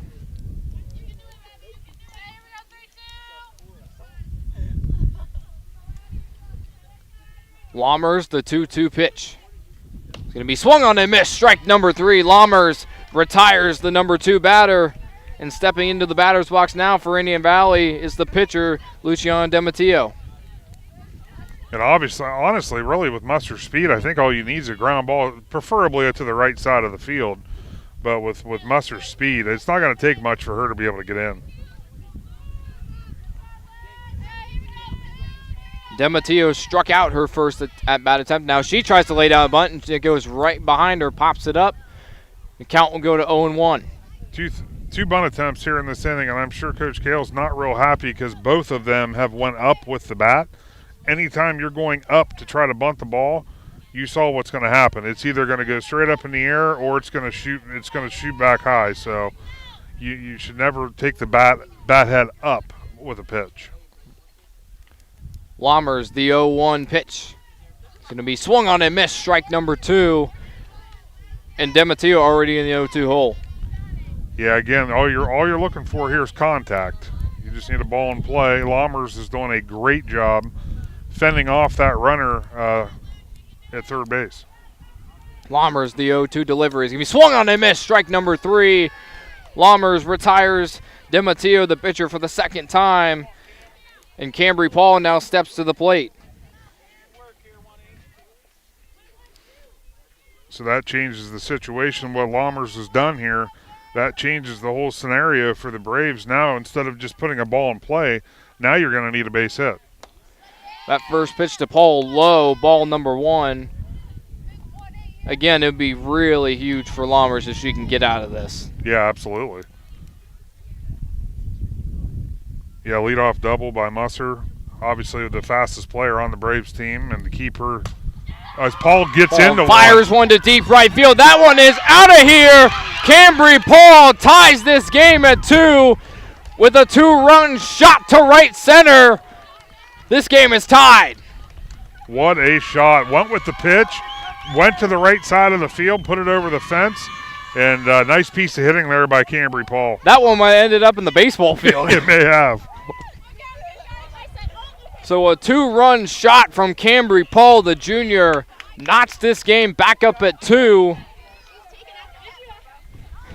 And I'll tell you, with Indian Valley only having, to this point, I believe 2 hits in the game. Yeah. To this point, that one's a big one. That was their 3rd hit of the ball game. And the 3rd hit ties the game up at two runs apiece.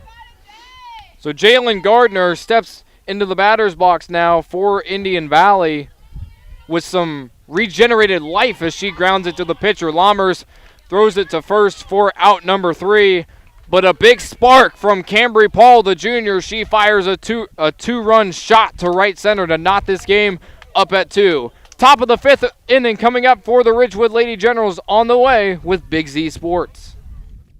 Planning for the future isn't just about documents, and at Bretton Law LLC, it's about peace of mind. With years of practical experience in estate planning, elder law, special needs planning, real estate, business, and guardianship, Bretton Law attorneys see firsthand how families end up in probate. They can help you protect your loved ones, preserve your assets, and give you control every step of the way. Plan today with confidence with Bratton Law LLC. Learn more online at brattonlawcoshocton.com or call 740-202-9557.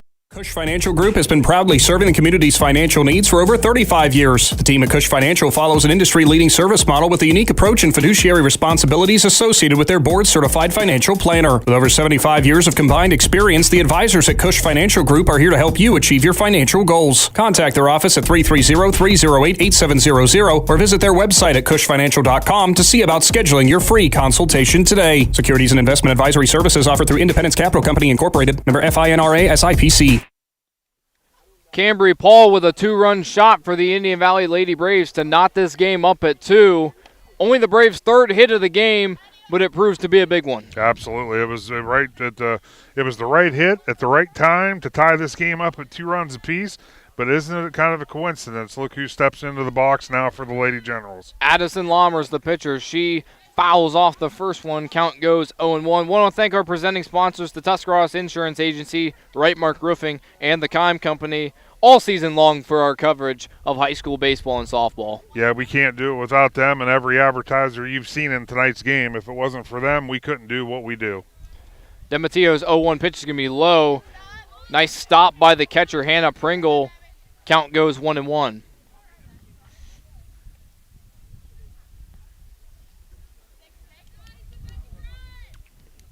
DeMatteo steps on the mound, now fires the 1-1 pitch to Lammers. It's going to be high. Ball number 2 called. Count goes to 2-1. And I think we're in store for a dandy of a finish now, tied up at 2 runs apiece, top of the 5th inning. Mentioned both baseball and softball games are both tied. Yeah, they are, yeah. DeMatteo's 2-1 pitch is going to be lying down the right field line. It's going to go foul, though. Count goes even at 2-2.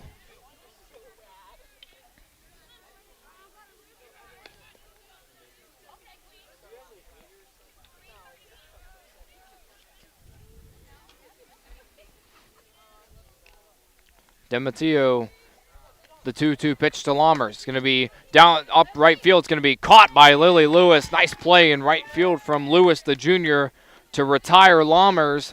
Out number 1 for the Indian Valley Lady Braves.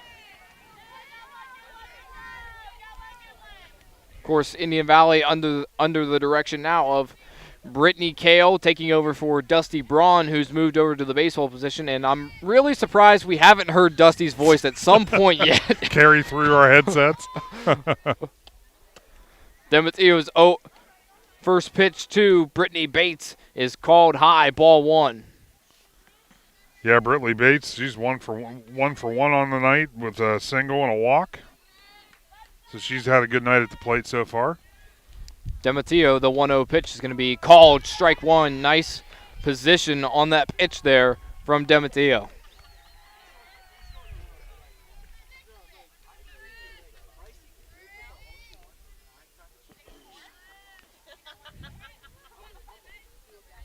DeMatteo fires the 1-1 pitch to Bates. It's going to be called ball high, ball number 2, and the count goes 2-1. Again, 1 out here in the top of the 5th inning, 2-2 ball game from Janayton as Cambry Paul's 2-run shot knotted this game up at 2 in the bottom of the 4th. DeMatteo's pitch is going to be high, ball number 3. Count goes 3-1 now. Yeah, Bates doing a good job not chasing. This is where DeMatteo, though, got to kind of work back. You'd rather see a ball in play than a free base given.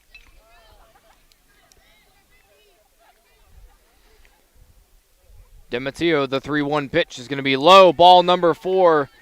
Brittany Bates on base with a walk. I believe that's her second walk of the game. It is, yeah. She's been on base all 3 times. 2 walks and a single.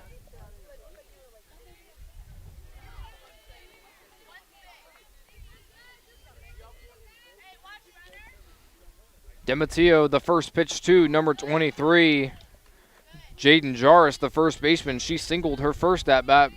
Then her second at-bat, I believe, was a... Yeah, she actually walked as well. She walked her second at-bat? Yep.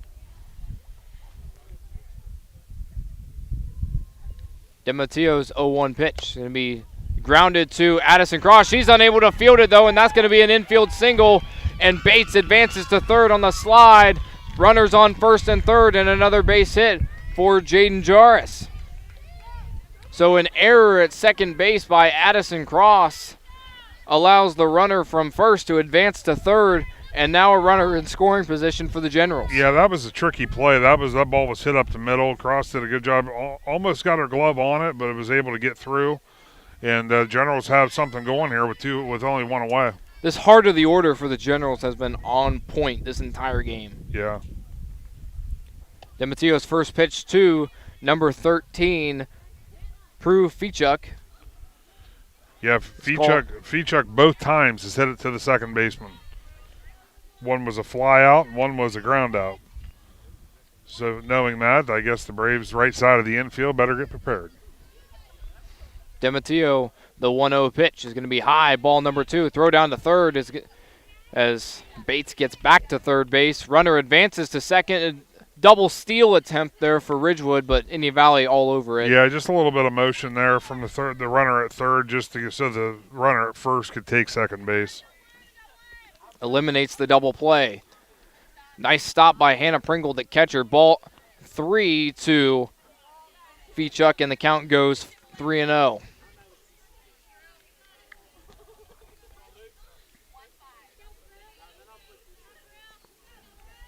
Yeah, big batter here for DeMattio. Fielded by Musser, the shortstop. She's unable to make a play, and the Generals take the 3-2 lead as Bates scores from third. A tough play there for Musser to make, though, as it was on the deep part of the infield on third base. Musser was in the extremely deep part of the hole there. That was almost closer to the third baseman, but Musser made a good stop. And look who steps to the plate. Missed double. Kiera Schrock steps to the plate. Obviously 2 doubles and an RBI in this game. She lines one up the middle. Another base hit for Schrock. That's going to score Jarvis. 4-2 lead for the Ridgewood Generals as Kiera Schrock now 3 for 3 and putting her hat in the McInturf Realty Player of the Game hat. Yeah, she's definitely making an effort to get that shirt because she's hit the ball hard all 3 times. 4-2 lead for the Ridgewood Generals. 1 out here in the top of the 5th inning with Kelsey Medley stepping to the plate. Runners on first and second. Medley skies one to left field. Addison Cross gets under it, and she makes the grab for out number 2. No runners advance. 2 outs here in the top of the 5th with runners on first and second. And this is where obviously the Braves, they fought back and got eliminated that 2-run deficit, and the Generals come right back out in the next inning. They get that 2-run lead once again. Eliza Fender back up at the plate now for Ridgewood, and the pitch goes through the catcher's legs, and runners stop at third and second. Runners now both in scoring position for the Ridgewood Lady Generals. Yeah, both were able to advance. And this is a deep backstop here at Indian Valley, obviously. And then with a little bit of a lip there, it's hard to tell where that ball is going to carry them to.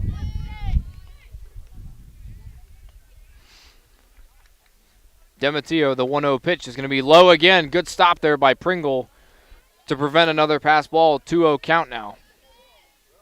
Yeah, because unfortunately, I think the next time a pass ball comes, I think the Generals are going to be able to get another run. So that was a nice stop.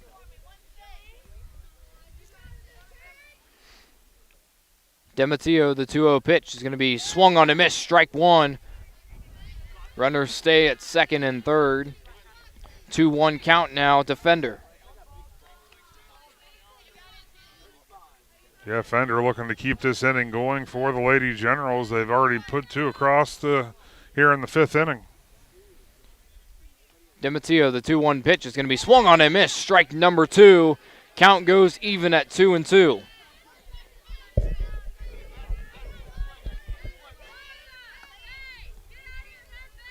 So DeMattio looking to get out of this inning and only surrender 2 runs. DeMattio, the 2-2 pitch is going to be high and outside. Ball number 3, count full at 3-2. Good pitch location, though, trying to get her to chase strike number 3, and because she had a pitch to work with there.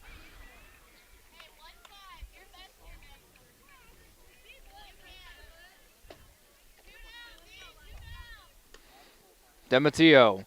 The full count delivery is going to be grounded to the third baseman, Gardner. She fires it to first to Paul, and the Braves get out of the inning, only surrendering 2 runs. But again, the Generals get another 2 runs on the board from base hits from multiple Generals in that heart of the order. We go to the bottom of the 5th, 4-2 lead for Ridgewood, back with Big Z Sports. At Hartson's Quality Housing, we believe a home is where families grow, memories are made, and futures are built. For 47 years, we've stood by the values that matter most: honesty, trust, and a commitment to our community. Our goal is to provide affordable, reliable housing solutions. We don't just build homes, we invest in the future by supporting local student athletes and the schools that shape tomorrow's leaders. Whether it's on the field or in the classroom, we're proud to stand with our youth and the families who cheer them on. Hartson's Quality Housing, built on trust, committed to community. When it comes to protecting what matters most, trust the team at Grandview Exterior Systems. Established in 2016, they specialize in commercial, industrial, and residential roofing, handling everything from repairs and replacements to full restorations and ongoing maintenance. At Grandview Exterior Systems, their mission is simple: create peace of mind for every client while setting the standard for safety, quality, and efficiency in construction. Visit them at 2230 Township Road 415 in Dundee. Call 330-275-1807 or learn more at GrandviewExteriorSystems.com. Grandview Exterior Systems. They have you and your roof covered. 6-7-8 up due for the Indian Valley Lady Braves, trailing 2-4 here in the bottom of the 5th inning. Lammers' first pitch to Ashlyn Bolin is going to be called, ball up high. Count goes 1-0. Yeah, and a little bit of hitting there in the Braves' bottom half of the 4th inning. Sometimes that's what it takes for everybody. Hitting's contagious. You start seeing a couple hits, and then sometimes that we could start seeing all kinds of hits all over the place. Bolin fires one in the gap between short and third. That's going to get down for a base hit. Bolin stops at first, but a base hit for Ashlyn. Bolin puts the runner on base for the Braves. Yeah, Ashlyn Bolin right between the 5-6 hole. Found a nice piece of hitting there with line drive to get through and get the Braves inning underway. So Addison St. Clair steps to the plate now for the Braves. She had a really nice at-bat, her first at-bat at the plate. Yeah, she had about 13 balls that she fouled off and battled herself to find a way on base. That first pitch bunt attempt goes foul. Count goes 0-1 for St. Clair. That was more of a defensive bunt attempt because that pitch was coming right at her feet. So runner on first, 0-1 count to Addison St. Clair. Lammers, the 0-1 pitch. It's going to be swung on and missed, strike number 2. St. Clair puts herself again in the same situation she was as her first plate appearance in an 0-2 hole. Yeah, and she's probably sitting there thinking, been there, done this. Know what to do here, just start, at least start making contact and battle. Force Lammers to throw a few extra pitches. Lammers, the 0-2 pitch. Going to be hammered to left field. That's going to get down for a base hit. Bolin stops at second, but a base hit for Addison St. Clair puts a runner in scoring position for the Indian Valley Lady Braves. Yeah, nice piece of hitting there by St. Clair, especially with 2 strikes. Honestly, I was a little surprised that ball was in the zone as much as it was. Usually when you're up 0-2, you want to throw it out of the zone, close but out. And St. Clair jumped all over it. So Lily Lewis steps into the batter's box for her second plate appearance. She lays down a bunt, and that goes foul. Count goes 0-1. And the streak continues, Logan. We still haven't seen haven't seen a successful bunt. There's been multiple opportunities. It just hasn't happened yet. So runners on first and second, nobody out here in the bottom of the 5th inning with Lily Lewis at the plate for the Indian Valley Lady Braves. That one fouled off into the Braves dugout.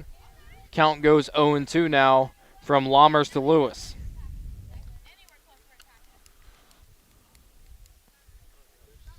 Yeah, your job now, obviously, with the attempt that you didn't get the bunt down. Nice foul ball there. All you're trying to do is put the ball in play, make stuff happen, advance runners. Because, the top of the lineup is now lurking. Lammers, the 0-2 delivery is going to be called. Strike 3, got Lewis swinging for out number 1. And a big out there for Addison Lammers. Yeah, Addison Lammers, after giving up the first 2 hits, she bounced right back, getting that strikeout, and that takes us to the 9-hitter in the Braves lineup. That'll be Hannah Pringle, the catcher. She went down swinging her first attempt. Lammers, her first pitch to Pringle is going to be called strike 1. Runners give a little bit of a jump, but then just go back to their respective bags. Yeah, Braves right now, looks like there is a lot of speed on the base pass with Bolin and St. Clair. So, great job by the Generals. And I haven't seen many pass balls. Bunt attempt goes foul, and the count goes to 0-2. Yep, now she's going to have to battle with 2 strikes. Lammers has fought right back after this initial first 2 hits, taking control back of the inning. Once again, Hannah Pringle, the 9-hitter for the Indian Valley Lady Braves, in an 0-2 count with 1 out here in the bottom of the 5th inning. Lammers, the 0-2 pitch is going to be called strike 3 as Pringle goes down swinging. And a good job by Addison Lammers to battle back and get 2 outs. Now, if you recall, a couple batters ago, I said how I was a little surprised that 0-2 pitch was in the zone. That 0-2 pitch was not in the zone. Got her to chase. And Coach Amber Bates calls for time. Yeah, a little visit here. This 3rd time around, this is where obviously everybody has seen the pitcher several times. And Musser obviously with the double last time up. And, they know that she can hit the ball hard. So they probably want to make sure they're on the same page for how they want to attack the batter. Absolutely. Again, Musser a double. Her second at bat at the plate. She grounded out her first at bat. But a dangerous hitter. She's a really dangerous hitter in that leadoff spot for Indian Valley. Absolutely.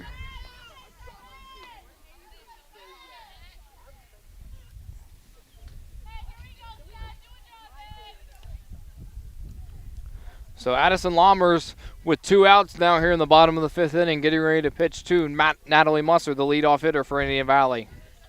Yeah, Lammers has done a great job thus far. Obviously, the first two batters getting those singles. She's kind of shut that down to this point. Lammers, the first pitch to Musser is going to be called strike 1. Musser looks at that first strike. Count goes 0-1.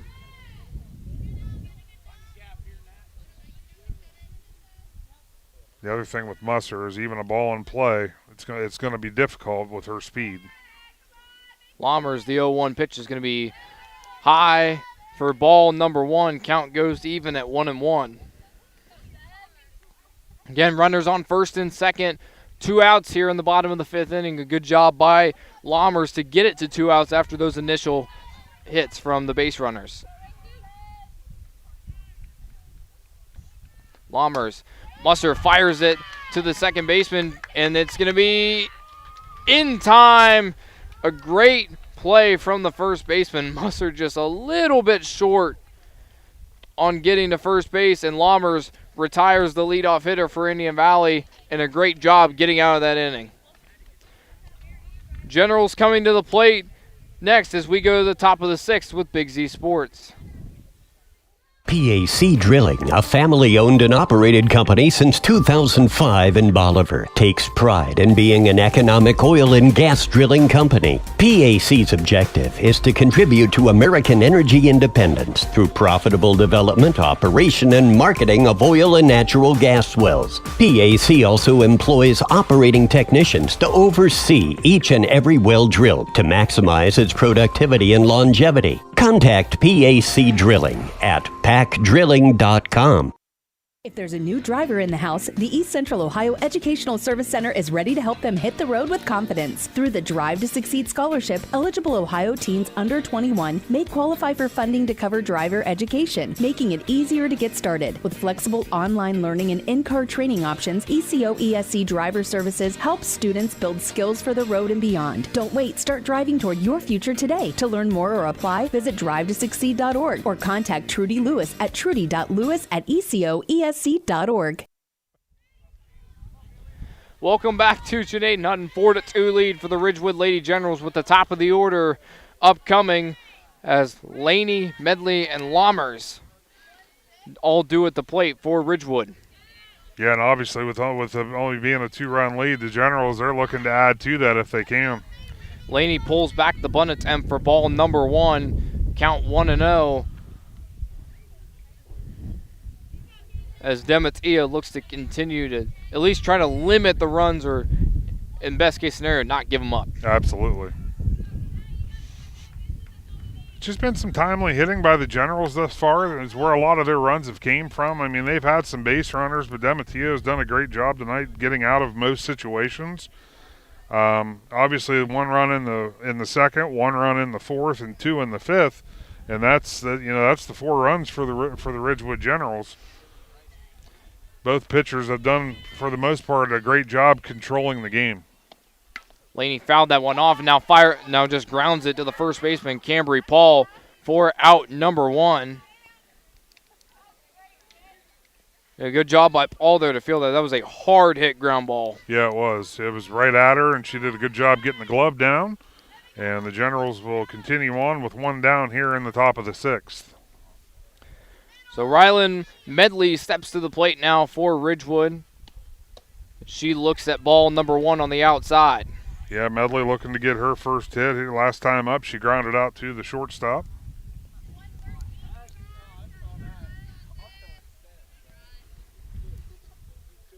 Dematio fires the 1-0 pitch. Is going to be swung on and missed for strike number 1. Count goes even at 1-1.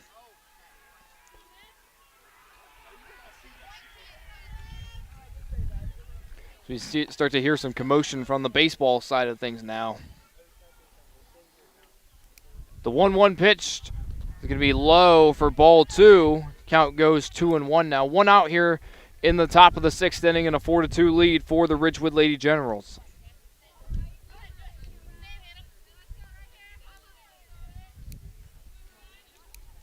Dematio fires the 2-1. Is going to be swung on and missed by Medley for strike 2. Count goes even at 2-2. Yeah, Dematio's done a great job staying at the bottom half of the zone. That's obviously a difficult place to hit a pitch, and that's where she's staying. And with Medley continuing to swing at those, there's no reason to come back up. That pitch fouled behind Medley and the catcher, Hannah Pringle, and we'll do it again at 2-2. Obviously kind of hard to see from here, but it almost looks like Indian Valley is leading the baseball game 6-4 or 8-4? I think it's 8. It looks like 8-4. Dematio's 2-2 pitch is going to be grounded to the second baseman, Addison Cross. She fires to first to Cambry Paul for out number 2. So 2 gone here in the top of the 6th inning, with Addison Lammers, the pitcher, coming to the plate for Ridgewood. Yeah, Addison Lammers, she comes to the plate, also hasn't got on base yet tonight, as she's 0 for 3. She's had a ground out, a fly out, and a fielder's choice. Dematio, the first pitch to Lammers, is going to be low for ball 1. Count 1-0, 2 outs here in the top of the 6th inning.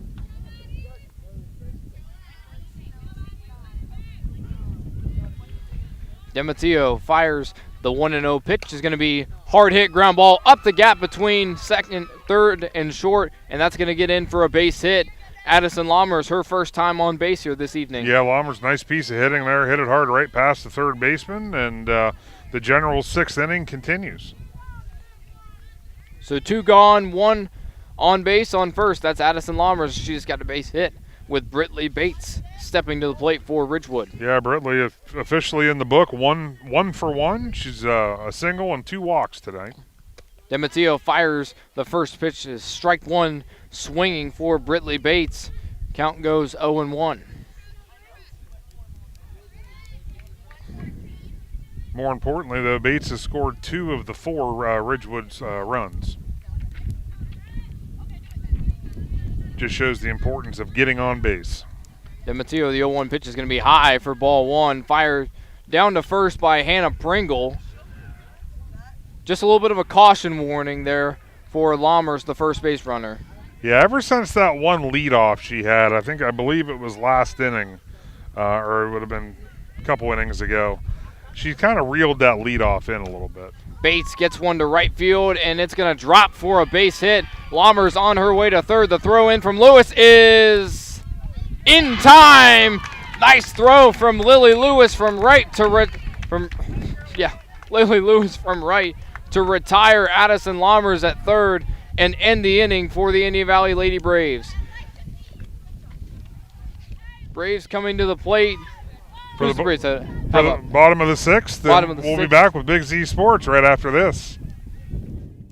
Hi, this is Jan McInturf. The past 30 years, the residents in and around the Tuscarawas County have made the call to the realtors and staff of McInturf Realty for buying and selling of residential and commercial properties. We truly live in a great community, and in all of those communities, there is nothing better than high school sports. For myself and all the agents and staff at McInturf Realty, we would like to wish all the area athletes good luck this season. And make the call to McInturf Realty, 330-364-SOLD, or find us online at McInturfRealty.net. Every game begins with a spark. Athletes stepping onto the court, families filling the stands, and communities coming together. At Niedenthal & Company, their belief is that this spirit is what makes our communities such special places to live and grow. To all athletes in Tuscarawas, Holmes, Wayne, and Stark counties, your dedication inspires us all. Keep pushing, keep believing, and know your communities are behind you every step of the way. Niedenthal & Company wishes all athletes competing the best of luck this season. Welcome back to Janaten. 4-2 lead for the Ridgewood Lady Generals as we start the bottom of the sixth inning. 2-3-4 up plate for the Indian Valley Lady Braves. That'll be Addison Cross, Luciana Dematio, and Cambry Paul all due at the plate for the Braves. Look, you're down 2, and it's the bottom of the sixth inning. Who better would you want up than 2, 3, and 4 to start your sixth? Lammers fires the first pitch to Addison Cross. Is going to be swung on and missed for strike number 1. Lammers has obviously made it very difficult for the Braves hitters tonight. She's had, I'm going to count them up here real quick, 3, 5, 7, 9. She's got 9 strikeouts thus far in this game. You know, other than the Musser double and then the Paul 2-run shot, there hasn't been much happening for the Braves. Lammers, the 1-1 delivery to Cross is going to be called strike on the inside. Count goes 1-2. Good pitch location there from Lammers. Absolutely. So she came in there. This is where you're going to look for another change of location, especially being up in the count 1-2. Lammers, the 1-2 delivery is going to be outside for ball number 2. Count goes even 2-2. Nobody out here in the bottom of the sixth. And Lammers did exactly what I anticipated. She was lowing in for the strike, so she went high and out, trying to get a chase. Cross swings and misses at strike number 3, and the first batter retired for the Indian Valley Lady Braves. So stepping up to the box now is Luciana Dematio, the pitcher. She struck out twice so far in this ballgame. By the way, it's 9-4 over at the baseball field. Indian Valley leads. Lammers, the first pitch is going to be low. Nice stop from the catcher. Be ball number 1.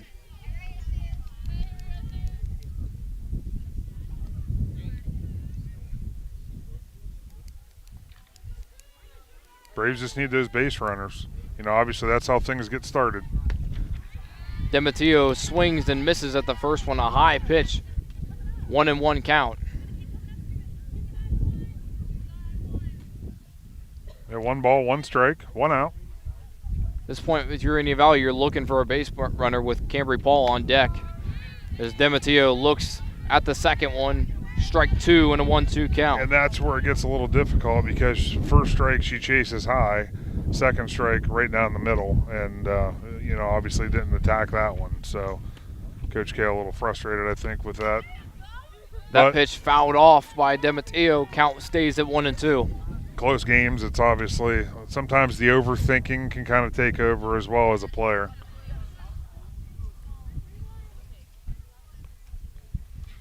So Lammers gets the signal from Coach Bates. Now fires the 1-2 pitch. It'll be strike 3 looking for Luciana Dematio as Lammers retires the second batter of the inning with Cambry Paul coming to the plate for Indian Valley. Yeah, Lammers used the top of the zone there and kind of froze her and to get the second out, and Cambry Paul, be interested to see how they approach her after giving up the home run last at bat.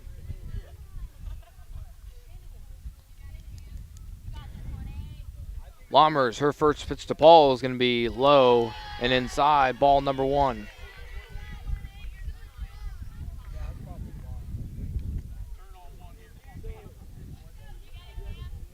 Again, 4-2 lead for the Ridgewood Lady Generals with 2 gone here in the bottom of the 6th. Lammers, swing and a miss for Cambry Paul for strike number 1. 1-1 count with 2 gone. Yeah, this is, again, 2 outs. You just want to get a base runner. You got to get the inning started.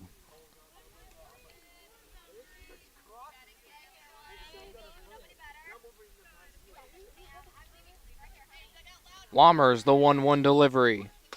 Popped up to the third baseman. Schrock calls for it, and she makes the catch. Braves go 1-2-3 here in the bottom of the 6th inning. Top of the 7th inning, Generals looking to put it away with Big Z Sports. Hey, all you Guardians and Indians fans. This is 1980 American League Rookie of the Year, Joe Charbonneau. I will be at Shenanigans in Dover, April 11th from 1 to 3 for a meet and greet, courtesy of the Tuscarawas County Brownsbacker T-County Boxing Academy and Shenanigans Bar and Grill. Check out Tuscarawas County Brownsbackers Facebook page for details. Hope to see you there. The Tuscarawas County dairy farmers want you to know that low-fat chocolate milk is a great choice for student-athletes and hard workers. It provides the nutrition needed after practices, games, or a hard day at work, and it tastes great. Low-fat chocolate milk is packed with carbohydrates for energy, proteins to repair muscles, fluids to rehydrate, plus vitamins and minerals to help build strong bones and bodies. It's the official beverage of the Ohio High School Athletic Association. Tuscarawas County dairy farmers. Farms. Family. Food. Top of the 7th inning from Janayton as the Ridgewood Generals lead the Indian Valley Lady Braves 4-2 here as we start the last inning of play with Prue Fichuk coming to the plate for Ridgewood. Yeah, look, I mean, top of the 7th, you got a 2-run lead, but sometimes twos, that's kind of that borderline where you're comfortable. I think they, obviously going to try to tack on if they can. We were a little premature. Jaden Jarvis is at the plate for Ridgewood. DeMatteo, her first delivery. That's my fault. My book's wrong. That delivery is low. Actually, it's called strike 1.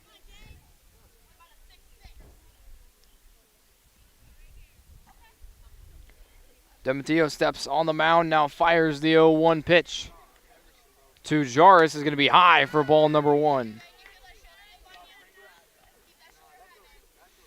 A 1-1 count now for Jaden Jarvis, who's reached base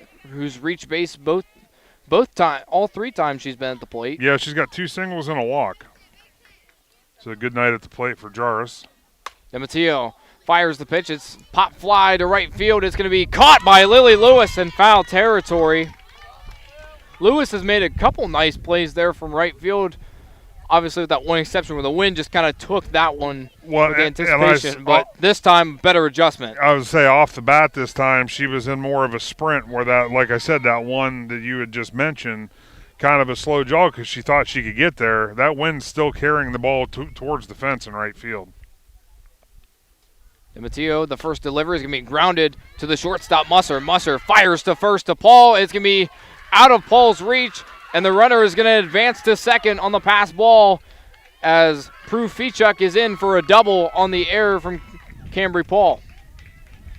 Yeah, I think I was actually more on the throw because Cambry Paul was completely laid out, but nonetheless, reaching on an error there for Fichuk to get the Generals' first base runner. And Kiera Schrock, who's 3 for 3 with 2 doubles and a single, steps to the plate for the Generals. Yeah, definitely who's had the hottest bat today. DeMatteo's first delivery is going to be swung on to the third baseman, fielded uncontrollably, and not in time as the throw. Runner advances to third. So Kiera Schrock, an infield single as the runner from second advances to third. That's Fichuk and Kiera Schrock, a 4-for-4 day. Yeah, not the time right now for the Braves. I mean, obviously there was Musser had a tough play there for the on Fichuk, but Schrock, that's a routine ground ball to the third baseman. Unfortunately, unable to come up with the play. So runners on first and third with one out here in the top of the seventh, and another opportunity for the Generals to put an insurance run on the board. Yeah, we got Braylee Cox is going to pinch hit here for the Generals. She's going to hit for Medley.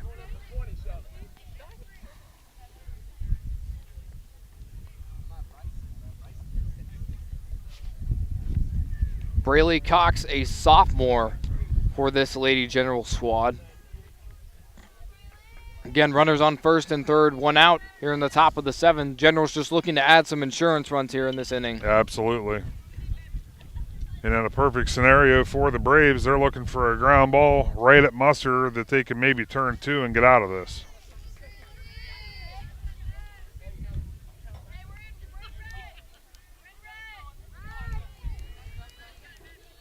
DeMatteo, the first delivery to Cox is going to be high. And the throw down the third as Fichuk gets back and Schrock advances to second. So that's the second time the Generals has kind of threatened with that little jump from third and is able to advance Schrock to second. Yeah, like I said, all they're doing, that's a pretty standard play. All they're trying to do is show a little bit of movement. Now, if that ball, when she threw it to third, if it would have hit the batter would have been out because the batter is required to stay in the box. So you're not in the catcher's way. But the fact that it did not hit her, nothing. There was no call made. Cox fouled that last one off. Count goes 1-1 now. DeMatteo, the 1-1 delivery. It's going to be fouled off again to the Braves dugout. Count goes 1-2. Yeah, obviously all over the pitches right now. For Braylee Cox, she's looking to make the most out of her pinch hit opportunity.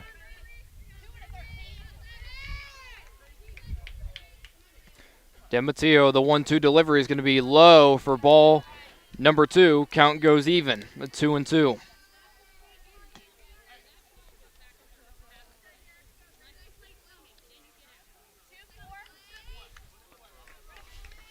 Head coach Amber Bates explaining right now about how you have to to Braylee Cox about how you have to stay in the batter's box. Cox checks her swing and it goes off of her bat and it'll be it'll stay 2-2.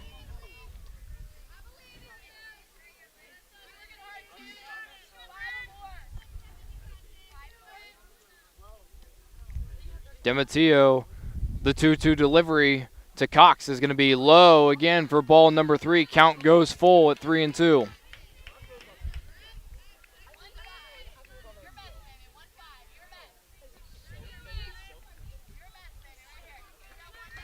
DeMatteo, the 3-2 delivery is going to be fouled off towards the Indian Valley dugout and will stay at 3-2.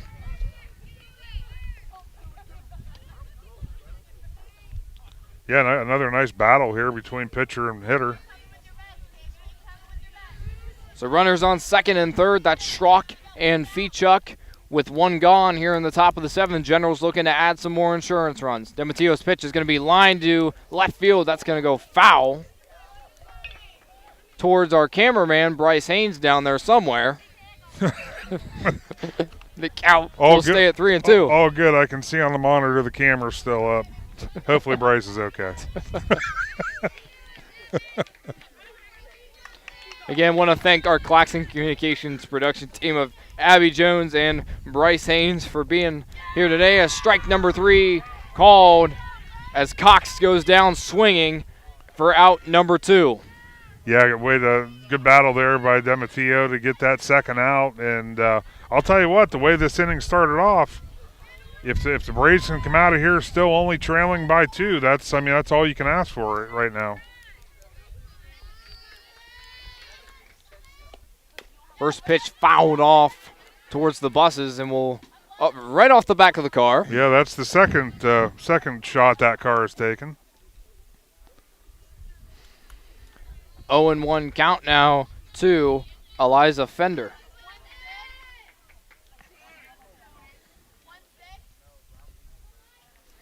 DeMatteo, the 0-1 delivery is going to be high for ball number 1.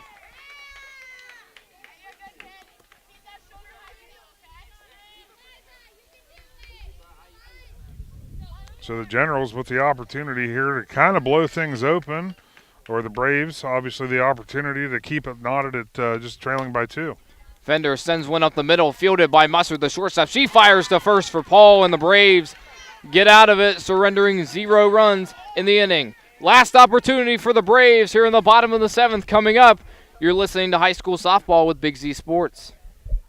It's never too late to move forward, and Buckeye Career Center Adult Education is here to help. Our Aspire program supports adults building reading, math, and language skills, preparing for the high school equivalency test, or learning English as a second language. Classes are offered in New Philadelphia, Dover, and Berlin, or enroll in the Adult Diploma program, free for Ohioans 18 and older without a high school diploma. Gain industry-recognized credentials and a high school diploma at the same time. Start today at Buckeye Career Center. Visit buckeyecareercenter.org to learn more. Are you ready to make a difference in a young person's life? Big Brothers Big Sisters of East Central Ohio has 88 children waiting for a mentor. As a mentor, you will spend as little as 4 hours a month with your little, guiding them, listening, and helping them discover their full potential. Your time and your kindness can change the course of their future. By becoming a Big, you're not just volunteering, you're defending the potential of a child, giving them an opportunity to dream big and reach higher. Visit www.bigs4kids.com to sign up and help us make sure that no child has to wait. Big Brothers Big Sisters of East Central Ohio. Defend the potential and become a Big today. Last opportunity for the Indian Valley Lady Braves. It'll go Gardner, Bolin, St. Clair, Abdu for the Indian Valley Lady Braves here in the bottom of the 7th inning. Lammers looking to put it away for the Generals. Yeah, Lammers has been basically been in complete control of this game. She's only given up 5 hits, has struck out 10 Braves tonight. Done very well in the circle, but these are the 3 most important outs of the night.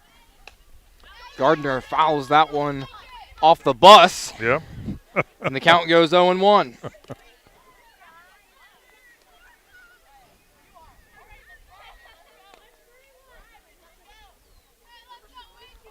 That side of home plate vehicle wise is taking a little bit of a beating tonight. Yeah.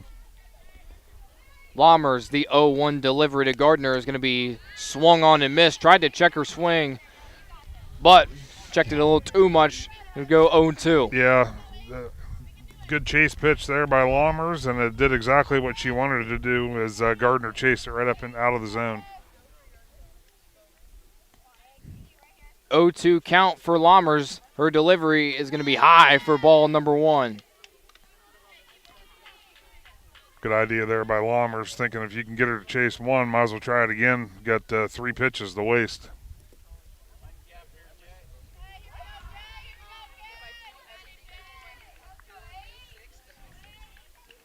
Lammers, the 1-2 delivery, going to be fouled off the fence behind home plate and will stay at 1-2.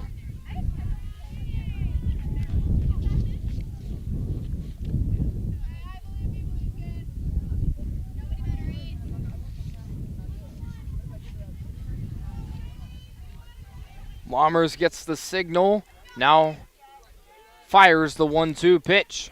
Can be swung on and missed, strike number 3. And the first batter retired for the Indian Valley Lady Braves as Lammers strikes out Gardner. Yeah, it's her 11th K of the night, but back in the 5th inning, this is where the Braves kind of got things rolling. As Bolin, last time up, she had the single.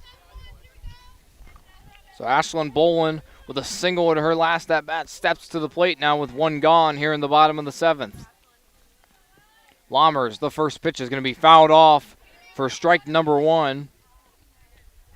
4-2 lead for the Ridgewood Lady Generals, looking to put this game away and move to 2-0 in IVC South play. Generals' other IVC win coming in a 12-9 outing over the Claymont Lady Mustangs a couple weeks ago. Lammers' second pitch is going to be called. Strike 2 on the inside. 0-2 count to Bolin now. Yeah, and Lammers, with what she's done tonight, obviously being up in the count 0-2, this puts her in complete control. She's got 3 pitches she can waste now. Lammers, the 0-2 delivery is going to be fouled off by Bolin. Count will stay at 0-2, and I say couple of weeks ago. I meant for Claymont because that's what it's felt like. It's more like 3 or 4 days. Yeah, I was saying, I thought that was late last week, wasn't it, when they played? It was. Yeah. So Bolin looking to get something started here for the Lady Braves.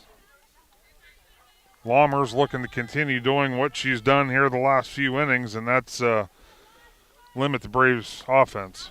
Bolin fouls that one off again. We'll stay at 0-2. A good job by Bolin here to battle.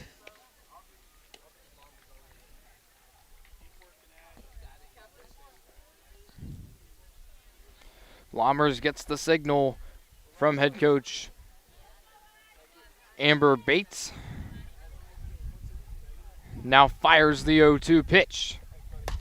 Grounded to short, fielded by the shortstop Laney, and she fires to first for out number 2. A nice play from Cadence Laney, the shortstop, for out number 2. That was a good hard hit ball there by Bolin. Unfortunately, just couldn't quite get through because Laney made a great play, and Generals are 1 out away from improving to 6-0. Braves down to their last out, and the freshman Addie St. Clair steps to the plate now, 2 for 2 on plate appearances.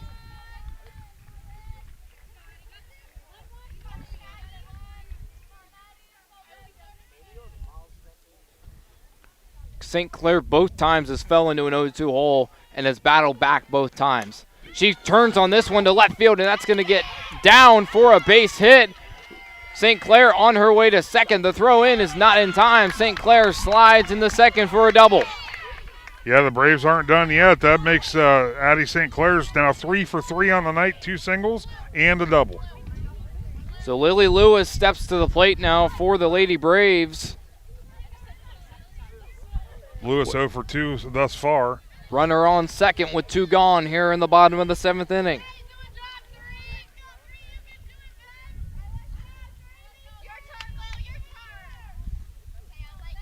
Lammers, the first pitch is going to be high for ball number 1.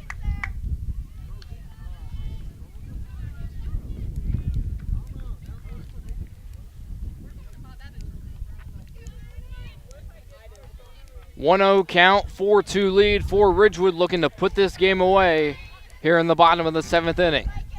Lammers, the 1-0 pitch, low for ball number 2. Lewis doing a good job of working ahead in the count. It's going to force Lammers to battle a little bit in the circle. Yeah, this is where when it's 2-0 and you're facing a good pitcher like Lammers as a hitter, you know there's a good chance you're going to get something you can hit now. Lammers, the 2-0 pitch is going to be fouled off right behind the Braves dugout. Count moves to 2-1. I would say Lewis knew that she was getting a pitch she could hit because she was way out in front of that one.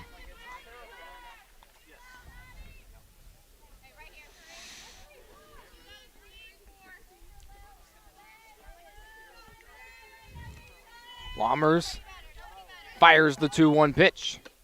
Outside for ball number 3. And if you're Indian Valley in this situation, if you're Lily Lewis, is this a take scenario, or if it's a pitch that you like, go ahead and turn on it? I think this is where you're going to limit your zone a little bit. It's got to be a pitch you can drive. Lammers, this pitch is going to be swung on and fouled off. Count goes full. Braves down to their last strike. Which is exactly what Lammers did there. She threw it right down. She just tried to gas it by her. Lewis did a great job getting the bat on it, and that was definitely a pitch she could have driven. I got it. Little tongue twister. Yeah, a little tongue twister. Lammers, the 3-2 pitch. Swung on and missed. Strike number 3 as Addison Lammers retires the rest of the Braves. And the Ridgewood Lady Generals pick up the 4-2 victory here in Jenaton. Yeah, I'll tell you what, Addison Lammers, obviously, other than that 2-run shot, she was able to really limit what the Braves did offensively. But it was a good IVC South battle between the Braves and the Generals, and I think both teams probably learned a lot about each other in this game. Absolutely. Well, we're going to take a timeout. When we come back, we'll have our Dumont Sporting Goods post-game show and our McInturf Realty Player of the Game coming up. You're listening to High School Softball with Big Z Sports. The Sarshone name has always been known for truck sales, and once you see our inventory, you'll understand why. At Sarshone Chrysler Dodge Jeep Ram in Dalton, you'll find the largest selection of new trucks and SUVs in the area. Shop our inventory at sarshonecdjr.com or stop in and visit us on the corner of Route 30 and Route 94 in Dalton. Sarshone Chrysler Dodge Jeep and Ram. Get your own at Sarshone. Dumont Sporting Goods in Dover and Canton has just what you're looking for, so your athlete has the best gear for the sports they play. Dumont's has a large apparel selection and can handle your customized screen printing as well as embroidery for your team or business. For sporting goods and for all your apparel needs, Dumont Sporting Goods in Dover and Canton has everything you want to play and look your best.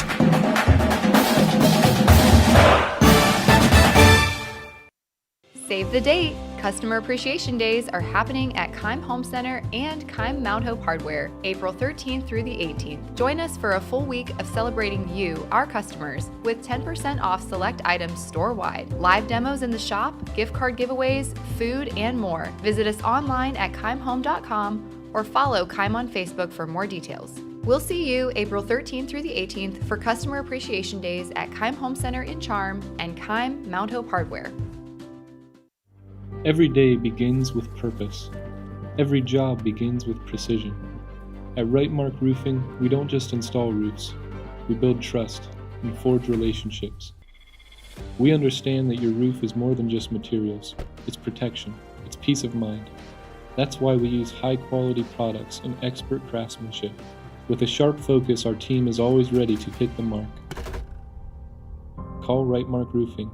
Let's build a future that stands strong.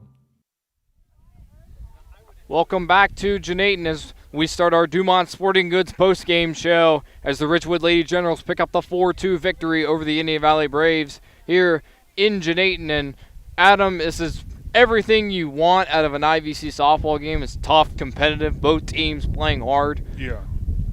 Good competitive matchup for the first matchup between these two teams. Absolutely. I mean, and Addison Lammers obviously dominant on the mound, making things difficult on the young Braves hitters. As we mentioned, it's a pretty young team Indian Valley has, but this was a competitive softball game, only being a 2-run deficit, and it was exciting.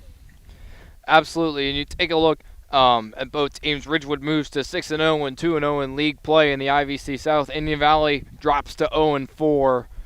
And their first loss in their first game in league play. You think it gives the Braves, who are a little bit younger, a little bit more of a taste of what IVC play is like? Absolutely. I mean, this, again, competitive games, you can grow so much as a team. And obviously first-year head coach Brittany Kale, she's going to learn a lot more about her team. Saw a lot of situations tonight, which is all things you want to see and see how your team responds to that stuff. And again, I think whether you win or you lose, early in the season, competitive softball games, you're going to learn a lot about your squad.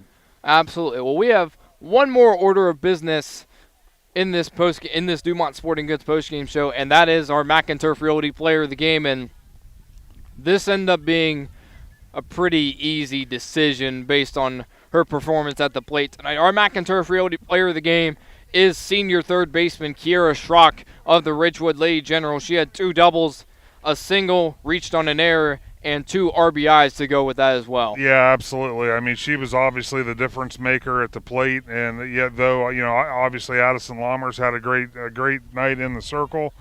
If you don't score the runs coming from the offensive side, it's harder to win the game, and I think Ciereszewski, she definitely did that for the Lady Generals.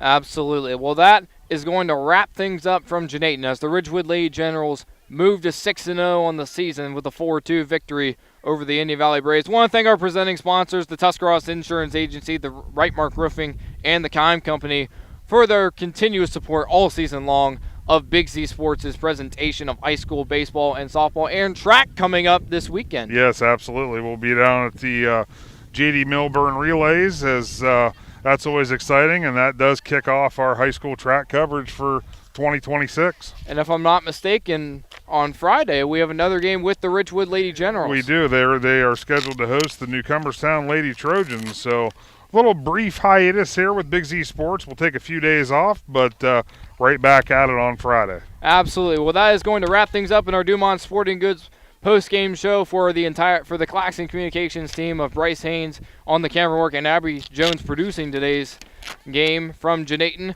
For Adam Ciereszewski, I'm Logan McPeek signing off, saying good night, everybody. Thanks for watching this Claxon Communications production of high school sports on the Big Z Sports YouTube channel. For the latest news and scores, follow Big Z Sports on Facebook, on Twitter at @Big_Z Sports, and on Instagram. Don't miss any of the live stream coverage all season long by simply subscribing for free to Big Z Sports on our YouTube channel. For the best in high school sports coverage, there is only one Big Z Sports.